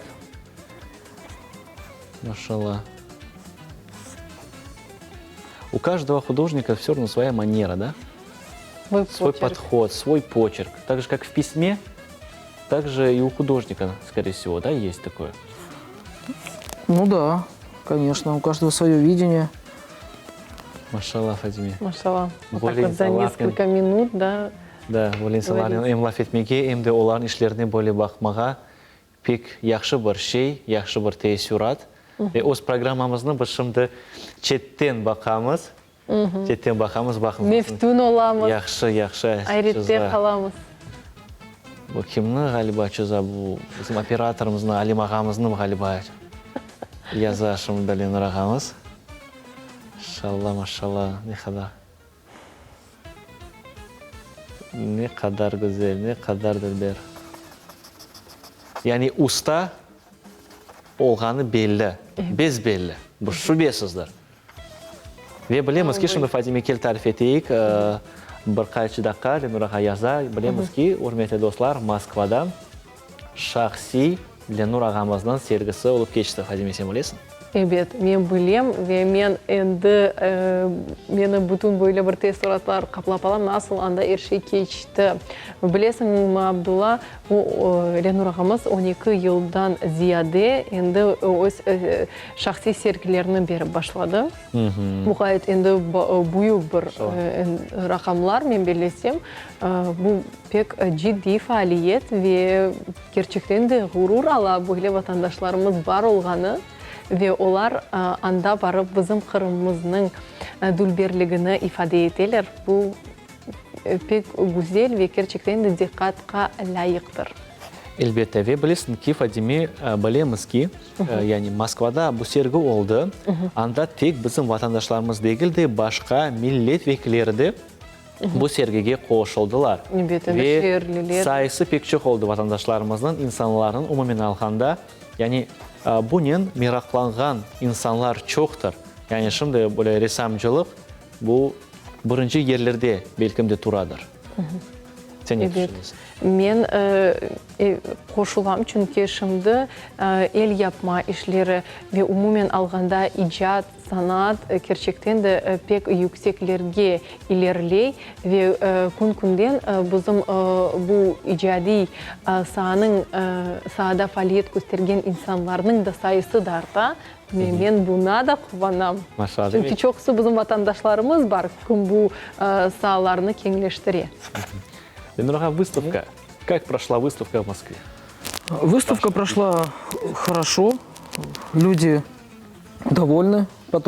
Мне потом в социальных сетях писали о том, что спасибо за выставку в Москве, что хорошие, красивые работы, что спасибо, что в холодную серую Москву привезли крымское солнце, фрукты. Так что вот до сих пор получаю какие-то вот такие вот приятные, теплые отзывы. Они получили приглашение к нам в Крым с вашими картинами, да, наверное, лицезрели они и думают, вот нам нужно теперь и самим посетить Крым. Да, они по-своему прям вот зарядились. Машалла. У нас в Крыму ближайшие выставки, то есть в планах это у вас есть? Вообще есть, да, уже запланировано. Уже запланировано несколько выставок. Вот, может быть, в сентябре в Севастополе будет выставка персональная. Вот. Ну а там уже в течение года все может спонтанно возникать. Вот буквально сегодня позвонили, сказали, давай через неделю сделаем выставку. Давайте. Вот как-то так бывает. Поэтому пока вот 1-2 выставки запланировано. А там, может быть, еще что-то в процессе появится. Машалла, мен үмітдейм ki bizim vatandaşlarımız bu sergilerge koşulur. Evet. Çünkü bizim milletimiz böyle şeylerini seviyor. Buna da gayrı bizim milletimiz böyle aslında toplu olan şeylerini beğeniyor. Mesela olarak tiyatr. Bilemiz ki yakın vakitte tiyatr o yübileyini kaydetti ve tamam. Bu yübileyde çok insan koşuldu, çok insan iştirak etti ve yaxşı təsiratlar ile kaldılar. Ve ümit edeyim ki böyle sergiler bizim vatanımızda ne kadar çok olsa, ne kadar meraklı olsa bizim halkımız katlaşacak. Çünkü bilemiz ki bizim vatandaşlarımız pek istidatlı. Eğer de onların bu yapkan şeyleri, onların icra etken yerleri, nağmeleri olsa onlar en güzel, en mütehassıs olacaktır. Çünkü bizim tariximiz pek zengindir. Зенгендер ве бу мерасимлерни біз зиярет етерек, біз өзімізні бөйлі бір рухландырамыз. Милли рухнен, ватанпервер рухнен, медени рухнен илкевеля. Біз бөйлі өзімізні керчектен де толдырамыз. Чүнки турмуш аятта базы бір проблемлер ола, қасеветлерің бар, ләкин бұл кебі мерасимлерге барғанда сен ратланасың. Векер чектен де медени шекелде ратланасың. Сен бұл Қырымның көшелеріне барып олмаған ерлерге, шу ресімлерге бақып, сен анда барып оласың. Тасаввур етіңіз. Асылда бұл біздің ватандашларымызға айыт олған бір шейдір, Фадиме. Чүнки біз өзіміз Қырымда яшаймыз, ләкин чоқ ерлерін біз әлі да көрмедік. Нечен чүнки вақытымыз жоқ. Дайыма иш, хоранта иш, ве вақыт етішме. Оның үшін тек боле. Неже ерлерден келген инсанлар бұл кебі... Олар біле бүтін ерлерінің бүтін Қырымны. Ерлерімізді доланып шықтылар. Ләкин, достлар, қысметесі бізді юрерік, бізді кезерік, ве бір бізім койымыз чықны, бізім дақларымызны, бізім чөллерімізні юрып, оларны көріп, ве дүния ең бақшымызны, ішкі дүниямызны боле бір біз зеңгелештіріп. Чүнки бұл біздің топрақларымыз, бұл біздің ең евелі, бұл біздің ватанымыздар. Ватан или саба программасының мұсафыр или кульминациясына вақыты да келді. Ленур ағамыз, сіз шынды енді азырсыңыз мұ? Ну, можно сказать, вот готов набросок. Можно так давайте я... Он, конечно, нарисован примерно, может быть, как вот сын Фадиме, в таком духе, быстром, смелом, каком-то детско-наивном. Но это вот... Құрметті достар, ана көргеніңіз кебі, біздің ресамжы, біздің программамызны тамам бойле көре. Пек гүзел. Машалла. Ну, это все, что можно было сделать за короткое время. На самом деле, беседовать и рисовать, это у вас, наверное, впервые в практике. Да. Да? Так отвлекали вас. Вот так вот в студии рисовать и так быстро. Машалла. Это впервые. Чохсағыл Ленураға, пек мирахлы. Теперь можно мы оставим. Конечно. Рамочку и нашу копилку. Ну, в рамочку не обязательно, можно куда-нибудь там в журнальчик. Это уже история. Это уже история. Ленурага, чохсағыл за то, что пришли, за то, что посетили, то, что уделили время нам. Смотрите, еще в будущем мы обязательно с вами будем встречаться. Алла Тааля шлен задаема ярдәмче болсын. Ве біздің ватанымызда чоқ сіздің шақси сергілеріңіз болсын. Ве біздің халқымыз үміт етеміз ки сіздің сергілеріңізге қосылacak ве сізге дестекчі олар. Чоқ сау болыңыз. Сізге чоқ сау болыңыз. Мұтлақа чоқ сау болыңыз, келдіңіз, бұл кібі güzel шекілде яйымызны яраштырдыңыз. Біз пек мемнен олдық сіздің мұнда көрмеге. Сау болыңыз. Достар, бұл сесе девам етеміз. Фадиме, сен тестертларын насыл? Мен айтам да, бұл ижади инсанлар нен лаф еткен сон, оларының ижадыны көрген сон, біз бөйле бір өзімізні да güzel шекілде, милли рух нен, ве бұтын ижади қысым нен толтырамыз. Мен бұл зарядны алдым. Машалла. Келін шынды, мен үміттем ки біздің ватандашларымызда алғандар. Шынды келіңіз, достлар, асчық Тенефюс етейік ве не апайық, насыл бір рубрикайы көстерейік. Керчек шақа олсын. Күлейік, біраз күлейік, достлар. Керчек шақа қысмет етсе, сазан диқатыңызға авале етілежек, ләкин бұндан әвел бір музыкаль әсер. Бұйырыңыз. Бұйырыңыз.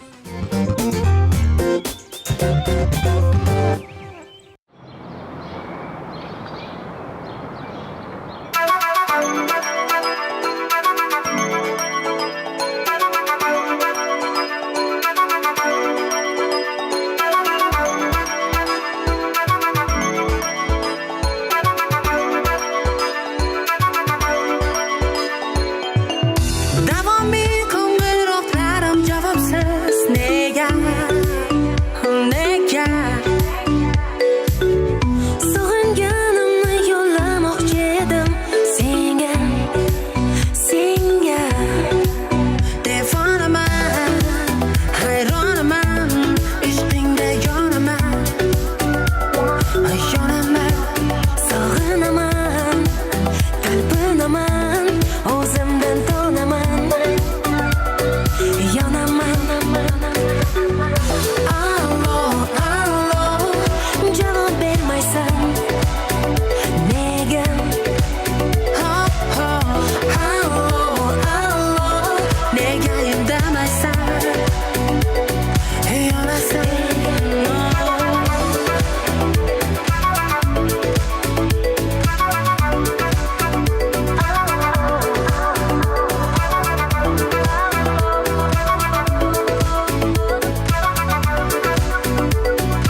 Ана, алло деген біз ерна Шахзода, олема? Шахзода бізге өзбек мәдениетінің Не қадар көсел. Асылда біздің ватандашларымыз бегене.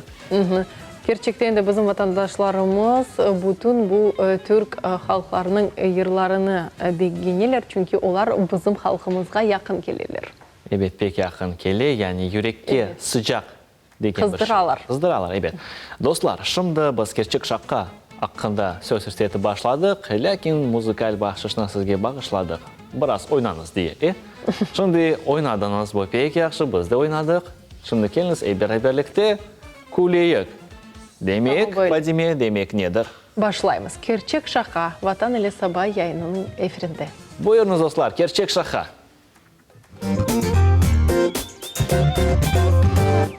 Vay balacığım, Edemçik, bala men sana aytkan edim okumağa gerek. Üniversiteti ne için bitirmedin ha? 3 yıl okup taşladın. Cahillik pek yaramayışı balacığım, pek yaramayışı. Mınao ekimlerge bakınız, bak. Beyaz halatta, temiz, pak, sıcak, ne hangi kasibet, yüreğler işte. Ya sen kuruculuk ne uğraşasın, stroykadan yürüyorsun balam. Yaxşı bir tane. Toxta, nefesim alayım, toxta. Toxta, şunda bismillah, toxta. Bakayım aldım, balacığım sağ ol balam sen. Görüyorsun beyaz halat ne, sıcak, temiz, ne gam ne kasibet. Temiz bak, ana görüyorsun. Ay balam Allah sağlık versin balacığım, okumak gerek edi deli. Okumak gerek edi, yürü tez. Haydi toxta, haydi bismillah. Haydi oldu. Yürü geçeyik, yürü balam yürü. Haydi. Cahillik pek yaramışım balacığım. Куда очередь? Бақса, куда? Не, Куропатка, мендер гота қызым, Можно? Temiz, bak, yaxşı, sıcak, ana görüyorsun, отопление бар, ben bir biraz çık, maşallah. Haydi bir tane, sizge ne oldu? Vay, baksa sen ona, 6 yıl okuğan mütehassıs doktor, menden kart bitaydan benim diagnozum soray. Vay!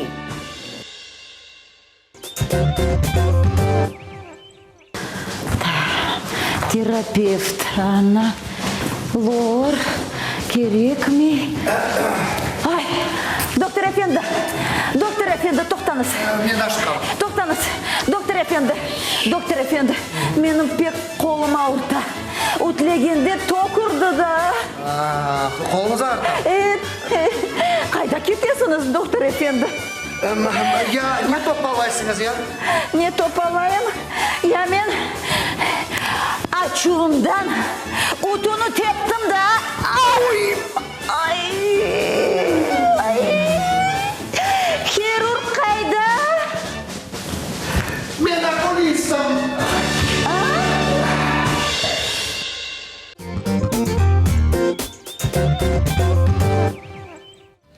İşte böyle dostlar, küldük. Biraz keyiflerimiz biraz yüksek derecelerge yükseltti ve devam etemiz. Şimdi gel Fadime, bizim vatandaşlarımızga, bizim milli telekanalımızda nasıl meraklı programmalar olacak. Bu hafta birkaç söz sana vereyim. Çok sağ ol Abdullah. Nihayet, nihayet. Merhametlisin. Biz de endi keçemiz. Aş pişirmege sevgenlerinin mutlak öz küçük sırları var. Böyle etip olar adi reseptlerini kerçek aşçılık şah eserine değiştirirler. Misal için resepti şefa programmanın baş aşçısı Emil Aliyev sizni kenede öz becerikliginin ayrıtı kaldıracak. Bugün o kerçekten de bir master klas gösterecek. En lezzetli ve kokulu Kırım Tatar aşı, tava lokum, özgün bifштекс tatarca ve kuvvet verici pomidor şırası.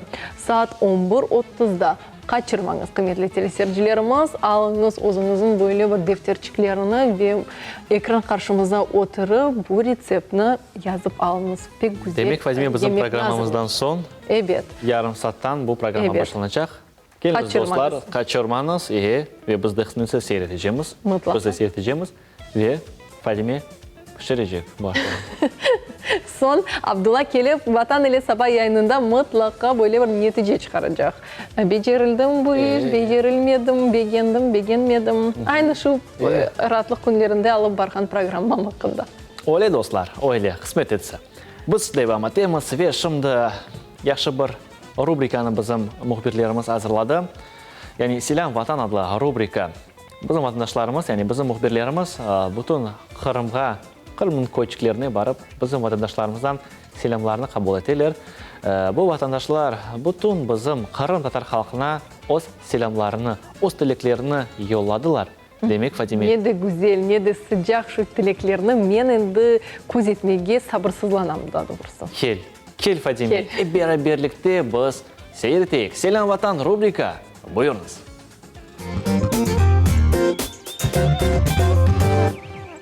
Милләтіме тілегім, қави саулық, евімізге тынчылық, аманлық.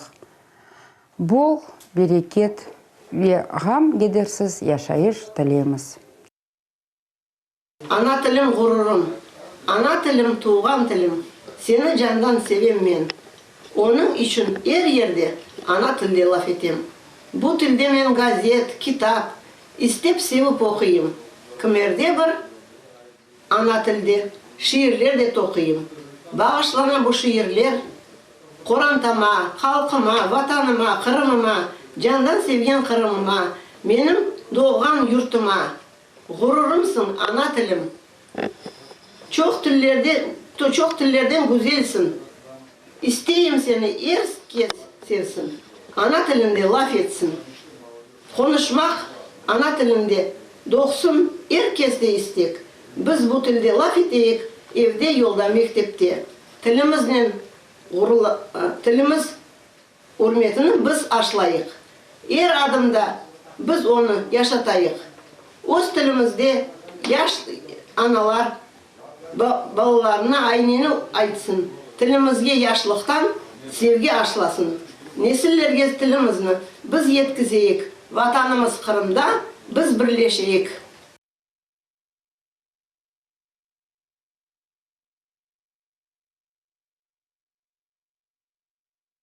Ellerimizni dostlarım biz көтерейік. Бірлігімізні herkesге біз көстерейік. Ойынларнен, түркілернен байрам келгенін бұтын әлемге білдірейік. Байрам еркін олсын, қалбымде яшасын. Дарилер кеманелер чалынсын, халқымыз сенленсін. Дарилер кеманелер чалынсын, халқымыз сенленсін.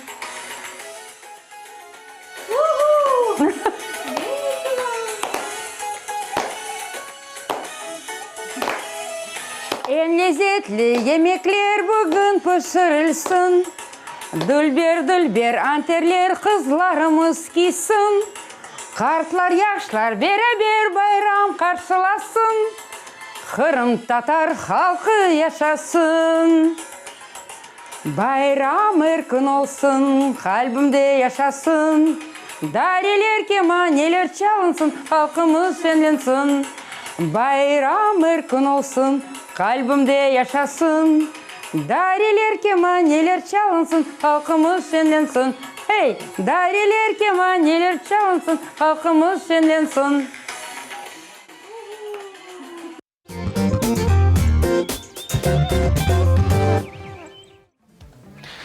Dostlar, devam etemiz. Селям ватан рубрикасы Нурия битамыз Едіқой районының Ақкөз көйінден ве оның қорантасы шең бізде кейфіні бағышладылар. Біз пек қуанарық оларыны көзеттік, веатта олар бераберлікте ерні ижра еттік. Байрам еркін олсын деп айталар бізге. Ne kadar güzel dostlar. Bayram erkun olsun ve bugün de bayram, bugün cumartesi günü ne kadar güzel. İnsanlar şimdi rahatlanalar, rahat öz kahvelerini içerler. Evde, bizden inşallah. Bizim programımızda umut edeyim ki seyreteler. Çünkü bizim programımızda meraklı kenede musafirler olmaktan. Gelin sorularını sizge takdim eteyim. Buyur, Абдулла. Demek, Оксана Ханумедиева, участник проекта «Подари улыбку». участник лидерской программы «30» тренинговой компании «Ключ» в городе Симферополь. Селям алейкум, здравствуйте. Здравствуйте. Ленияра Сейтмамбетова, координатор проекта «Подари улыбку», участник лидерской программы «30» тренинговой компании «Ключ», город Симферополь. Селям алейкум. Алейкум салям. Первый вопрос, вот сразу, не расслабляясь. Как начинается ваш выходной день и чем вы занимаетесь в выходные дни свои? Пожалуйста.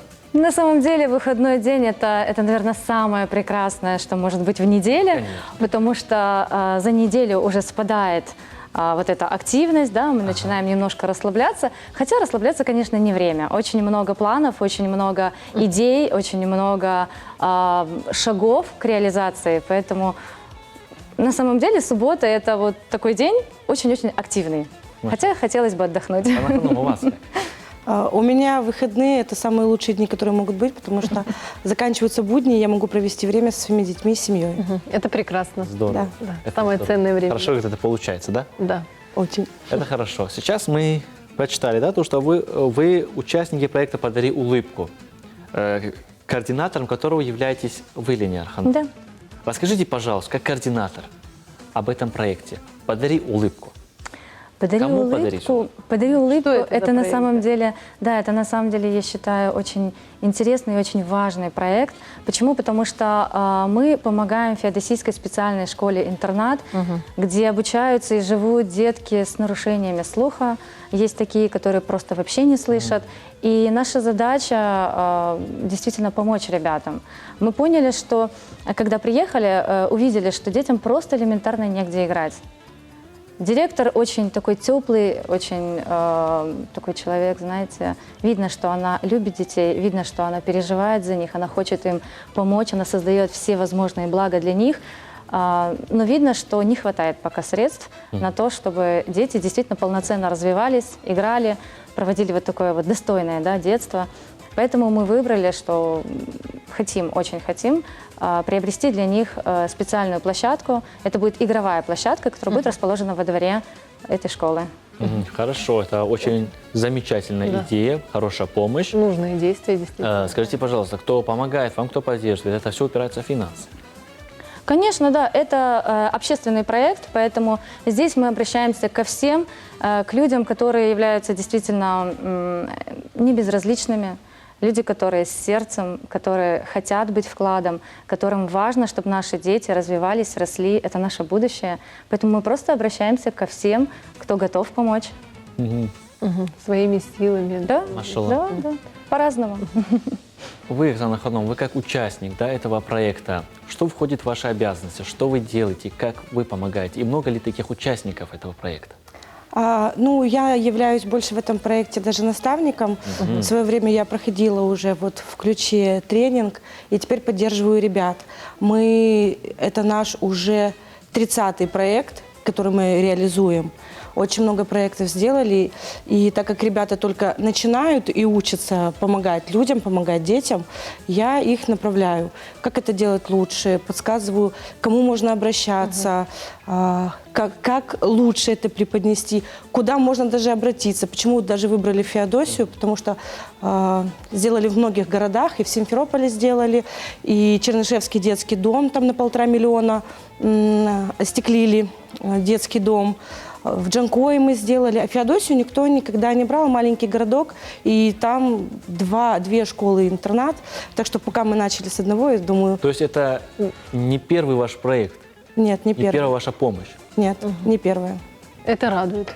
Машаллах, это очень хорошо, это очень хорошо. Вот «Подари улыбку» действительно такое доброе название. А как давно, да, существует этот проект? Ну, на самом деле мы его буквально на днях только начали. Да, 7 декабря он стартовал у нас, да, поэтому впереди много времени, и я думаю, много у нас возможностей таких больших, важных. Вот. Поэтому он только-только начался. Приглашаем всех всех неравнодушных присоединиться. Да, что самое сложное? Вот помогая людям, помогая этим деткам, да, скажем, вот вы говорите, в многих городах, да, помогаете. Что самое сложное? Это сложно начать, либо все-таки финансовая сторона? Самое сложное – это потом оторваться от этих детей.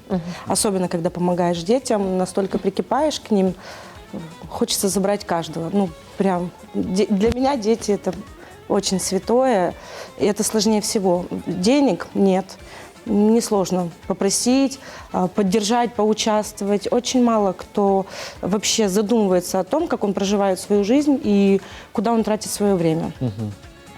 А вот с детьми, да, когда ты пообщаешься 10 минут, ты приходишь к нему, он уже смотрит на тебя как на маму.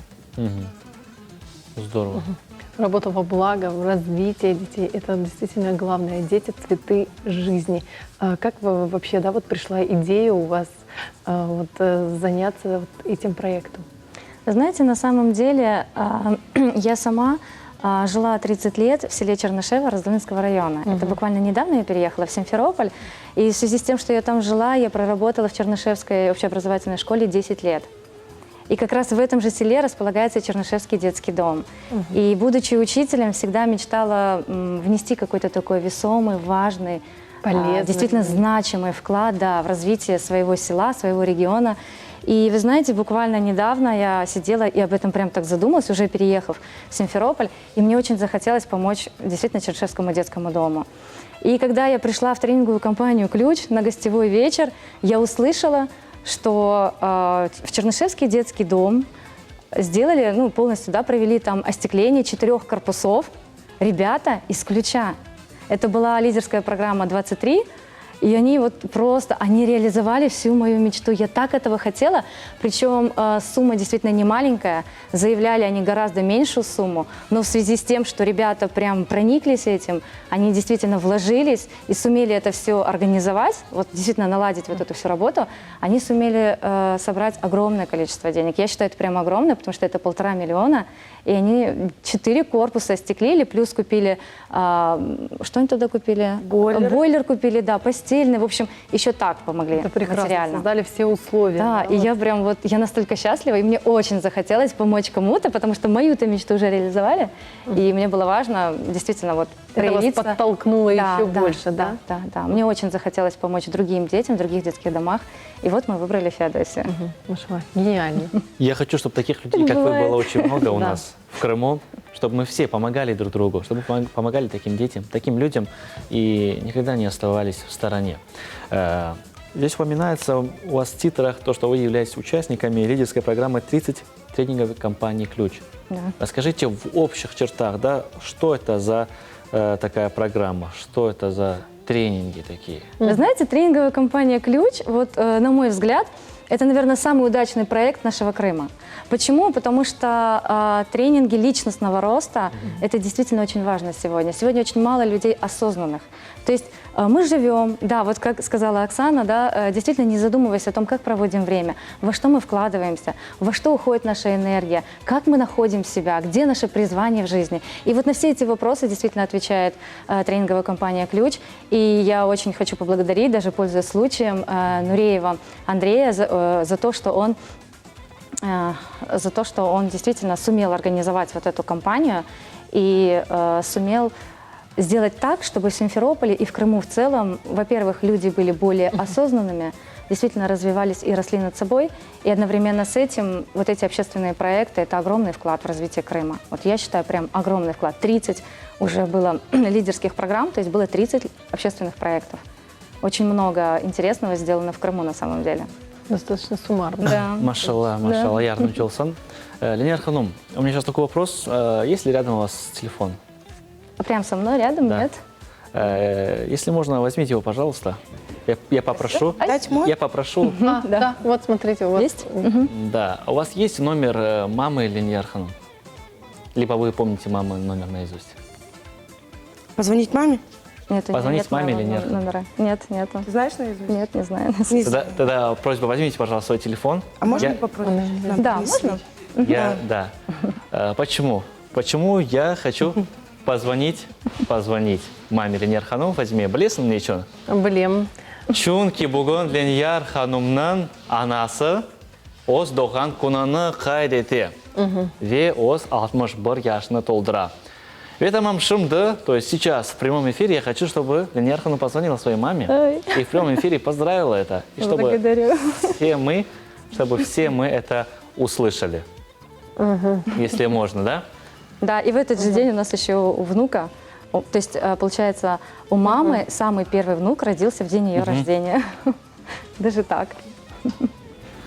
Давайте мы сейчас вы на камеру поздравьте маму. Сейчас пока принесут, может, чтобы мы время не теряли, да? Пока принесут мобильный телефон ваш, поздравьте на весь Крым вашу маму. Урметли аначығым, туған күніңіз хайырлы olsun. Мамочка, дорогая моя мамочка, я поздравляю вас с днем рождения. Желаю вам счастья, здоровья, желаю вам жизненных прорывов, гордости за своих детей и внуков. И пусть каждый ваш день будет прекрасным, волшебным, сказочным. А мы, дети, обязательно приложимся к этому. И все ваши мечты постараемся реализовать. Я вас очень сильно люблю. Машалла, Машалла. Пек sıcak sözlerini ayttınız, машалла. И в этот же день родился... Да, первый мамин внук. Это первый мамин внук, да, зовут его Лимар. И сегодня... И сегодня у него день рождения, причем не просто дата, а именно 18-летие.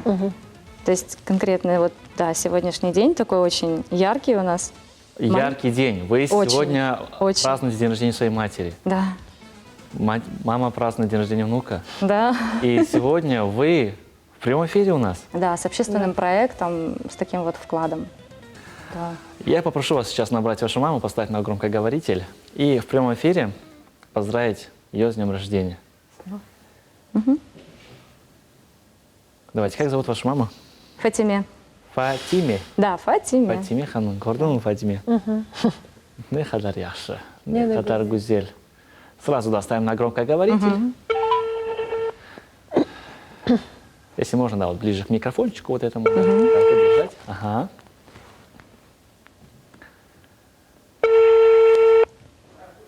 Такой волнительный момент. Алло. Леночка. Да, балам. Аначығым, селям алейкум. Алейкум селям, жаным. Анам, я хочу вас поздравить с вашим днем рождения. Желаю вам счастья, здоровья. Сразу хочу сказать, вы находитесь в прямом эфире на телеканале «Милет». И сегодня прекрасный день. Действительно, я благодарна Всевышнему за то, что когда-то мне дали такую прекрасную семью. Аначығым сағылыңыз. Счастья вам, здоровья. Пусть все ваши мечты сбываются. Пусть каждый ваш день будет наполнен смыслом, вдохновением, таким воздушным состоянием счастья, легкости. А мы всегда рядом. Мы вас очень любим и очень ценим. Вы самая прекрасная мамочка в мире. Алла маненай, сау болыңыз, сау болыңыз. Алла саулықтарыңыздың берсін, я Раббым Аллам. Сізде қорақталы болып, бағалы, чақалы болып, балаларыңыздан шүтіп наслаждались. Машалла, çok sağ olunuz. Ve biz de Fatime ve Abdullah sizni can yürekten hayırlı aylar. Fatime Hanım, hayırlı yaşlar olsun. Hayırlı yaşlarınız olsun. Böyle akıllı evlatlarınızı o'stirganingiz için sizge çok sağ olunuz. Allah razı olsun. Siz de sağ olunuz. Allah razı olsun. Çok sağ olunuz, çok sağ olunuz. Hayırlı yaşlarınız olsun. Bütün Kırım sizni hayırlay. Çok sağ olunuz. Hayırlı yaşlarınız olsun. Sağ olunuz, sağ olun. Allah sağlıklarınızı versin. Sağ olun. Çok sağ olun. Аначка, я потом перезвоню. İşte dostlar, tamam, canlı efirde biz Liniyar Hanım'ın anasını hayırladık. Tekrar olarak Kennedy hayırlı yaşlarınız olsun diye aytamiz. Ve cümle bütün Kırım Tatarlarının kimin bugün doğan günü olsa biz qo'shilamız hayırlarga ve sizni can yürekten selamlaymiz. Liniyar Hanım, Оксана Hanım, спасибо огромное, то, что вы сегодня пришли к нам. То, что разукрасили нашу сегодняшнюю программу, и то, что вы делаете добро. Вы помогаете детям. Это самое главное, это самое ценное, которое не сравнится ни с чем. Пусть Аллах Та'аля вам всегда помогает в ваших делах. И если нужна будет помощь, то наш народ обязательно будет вам помогать. Çok sağ olunuz, çok sağ olunuz. И если можно, буквально пару слов нашему народу, ваши пожелания. Пожелания, да. Да. Я хочу пожелать нашему народу действительно стойкости, силы духа, страсти к развитию, к движению вперед, потому что я знаю, что в нашем народе огромное количество талантливых, добрых, невероятно теплых людей с огромным сердцем.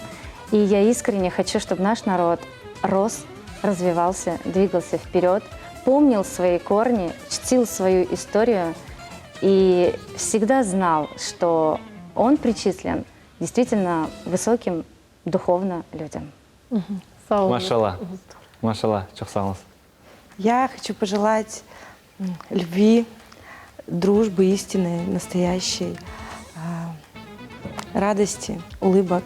Я обожаю ваш народ, очень гостеприимный. И у меня дети тоже немножечко смешанные. Я думаю, скажете, дети названы в честь вас. Да, нет, названы не в честь вас, Тимур и Руслан, и все же у нас такая интернациональная семья, и я благодарна, что действительно ваш народ очень гостеприимный, и мне из года в год это доказывает. Это все взаимно. Это все взаимно. Спасибо, да. Мы вас любим, ценим. Всегда наши двери открыты. Знаете, у нас с каждыми гостями мы даем задание, проводим игру. Хотели вам мы задать такой вопрос, за такое задание, чтобы вы подарили нам и нашим зрителям улыбку. Но вы подарили нам эту улыбку. Без этого задания вы знаете свое дело, вы профессионалы своего дела. Çok sağ olunuz. Çok sağ olunuz. Задание было выполнено. Более чем даже, да? Более чем. Çok С sağ этим olun. телефонным разговором. Құрметті достар, yazıq келетін вақтың соңына етмекте, ve біз сіздердің сақлашмаға мечбурмыз. Ләкин ярын сағат 9-да Ватан или Саба программасы сізін базар күні ярыштырмаға тырышacak. Tamam bu ile kıymetli teleseyircilerimiz yarın kısmet olsa saat 9'dan 11'e kadar biz Abdullah Nilbir'e birlikte sizinle canlı bağda olacağımız. Onun için hiç kaçırmanız. Şimdi ise efirlerde görüşmek üzere. Sağlık, kalınız.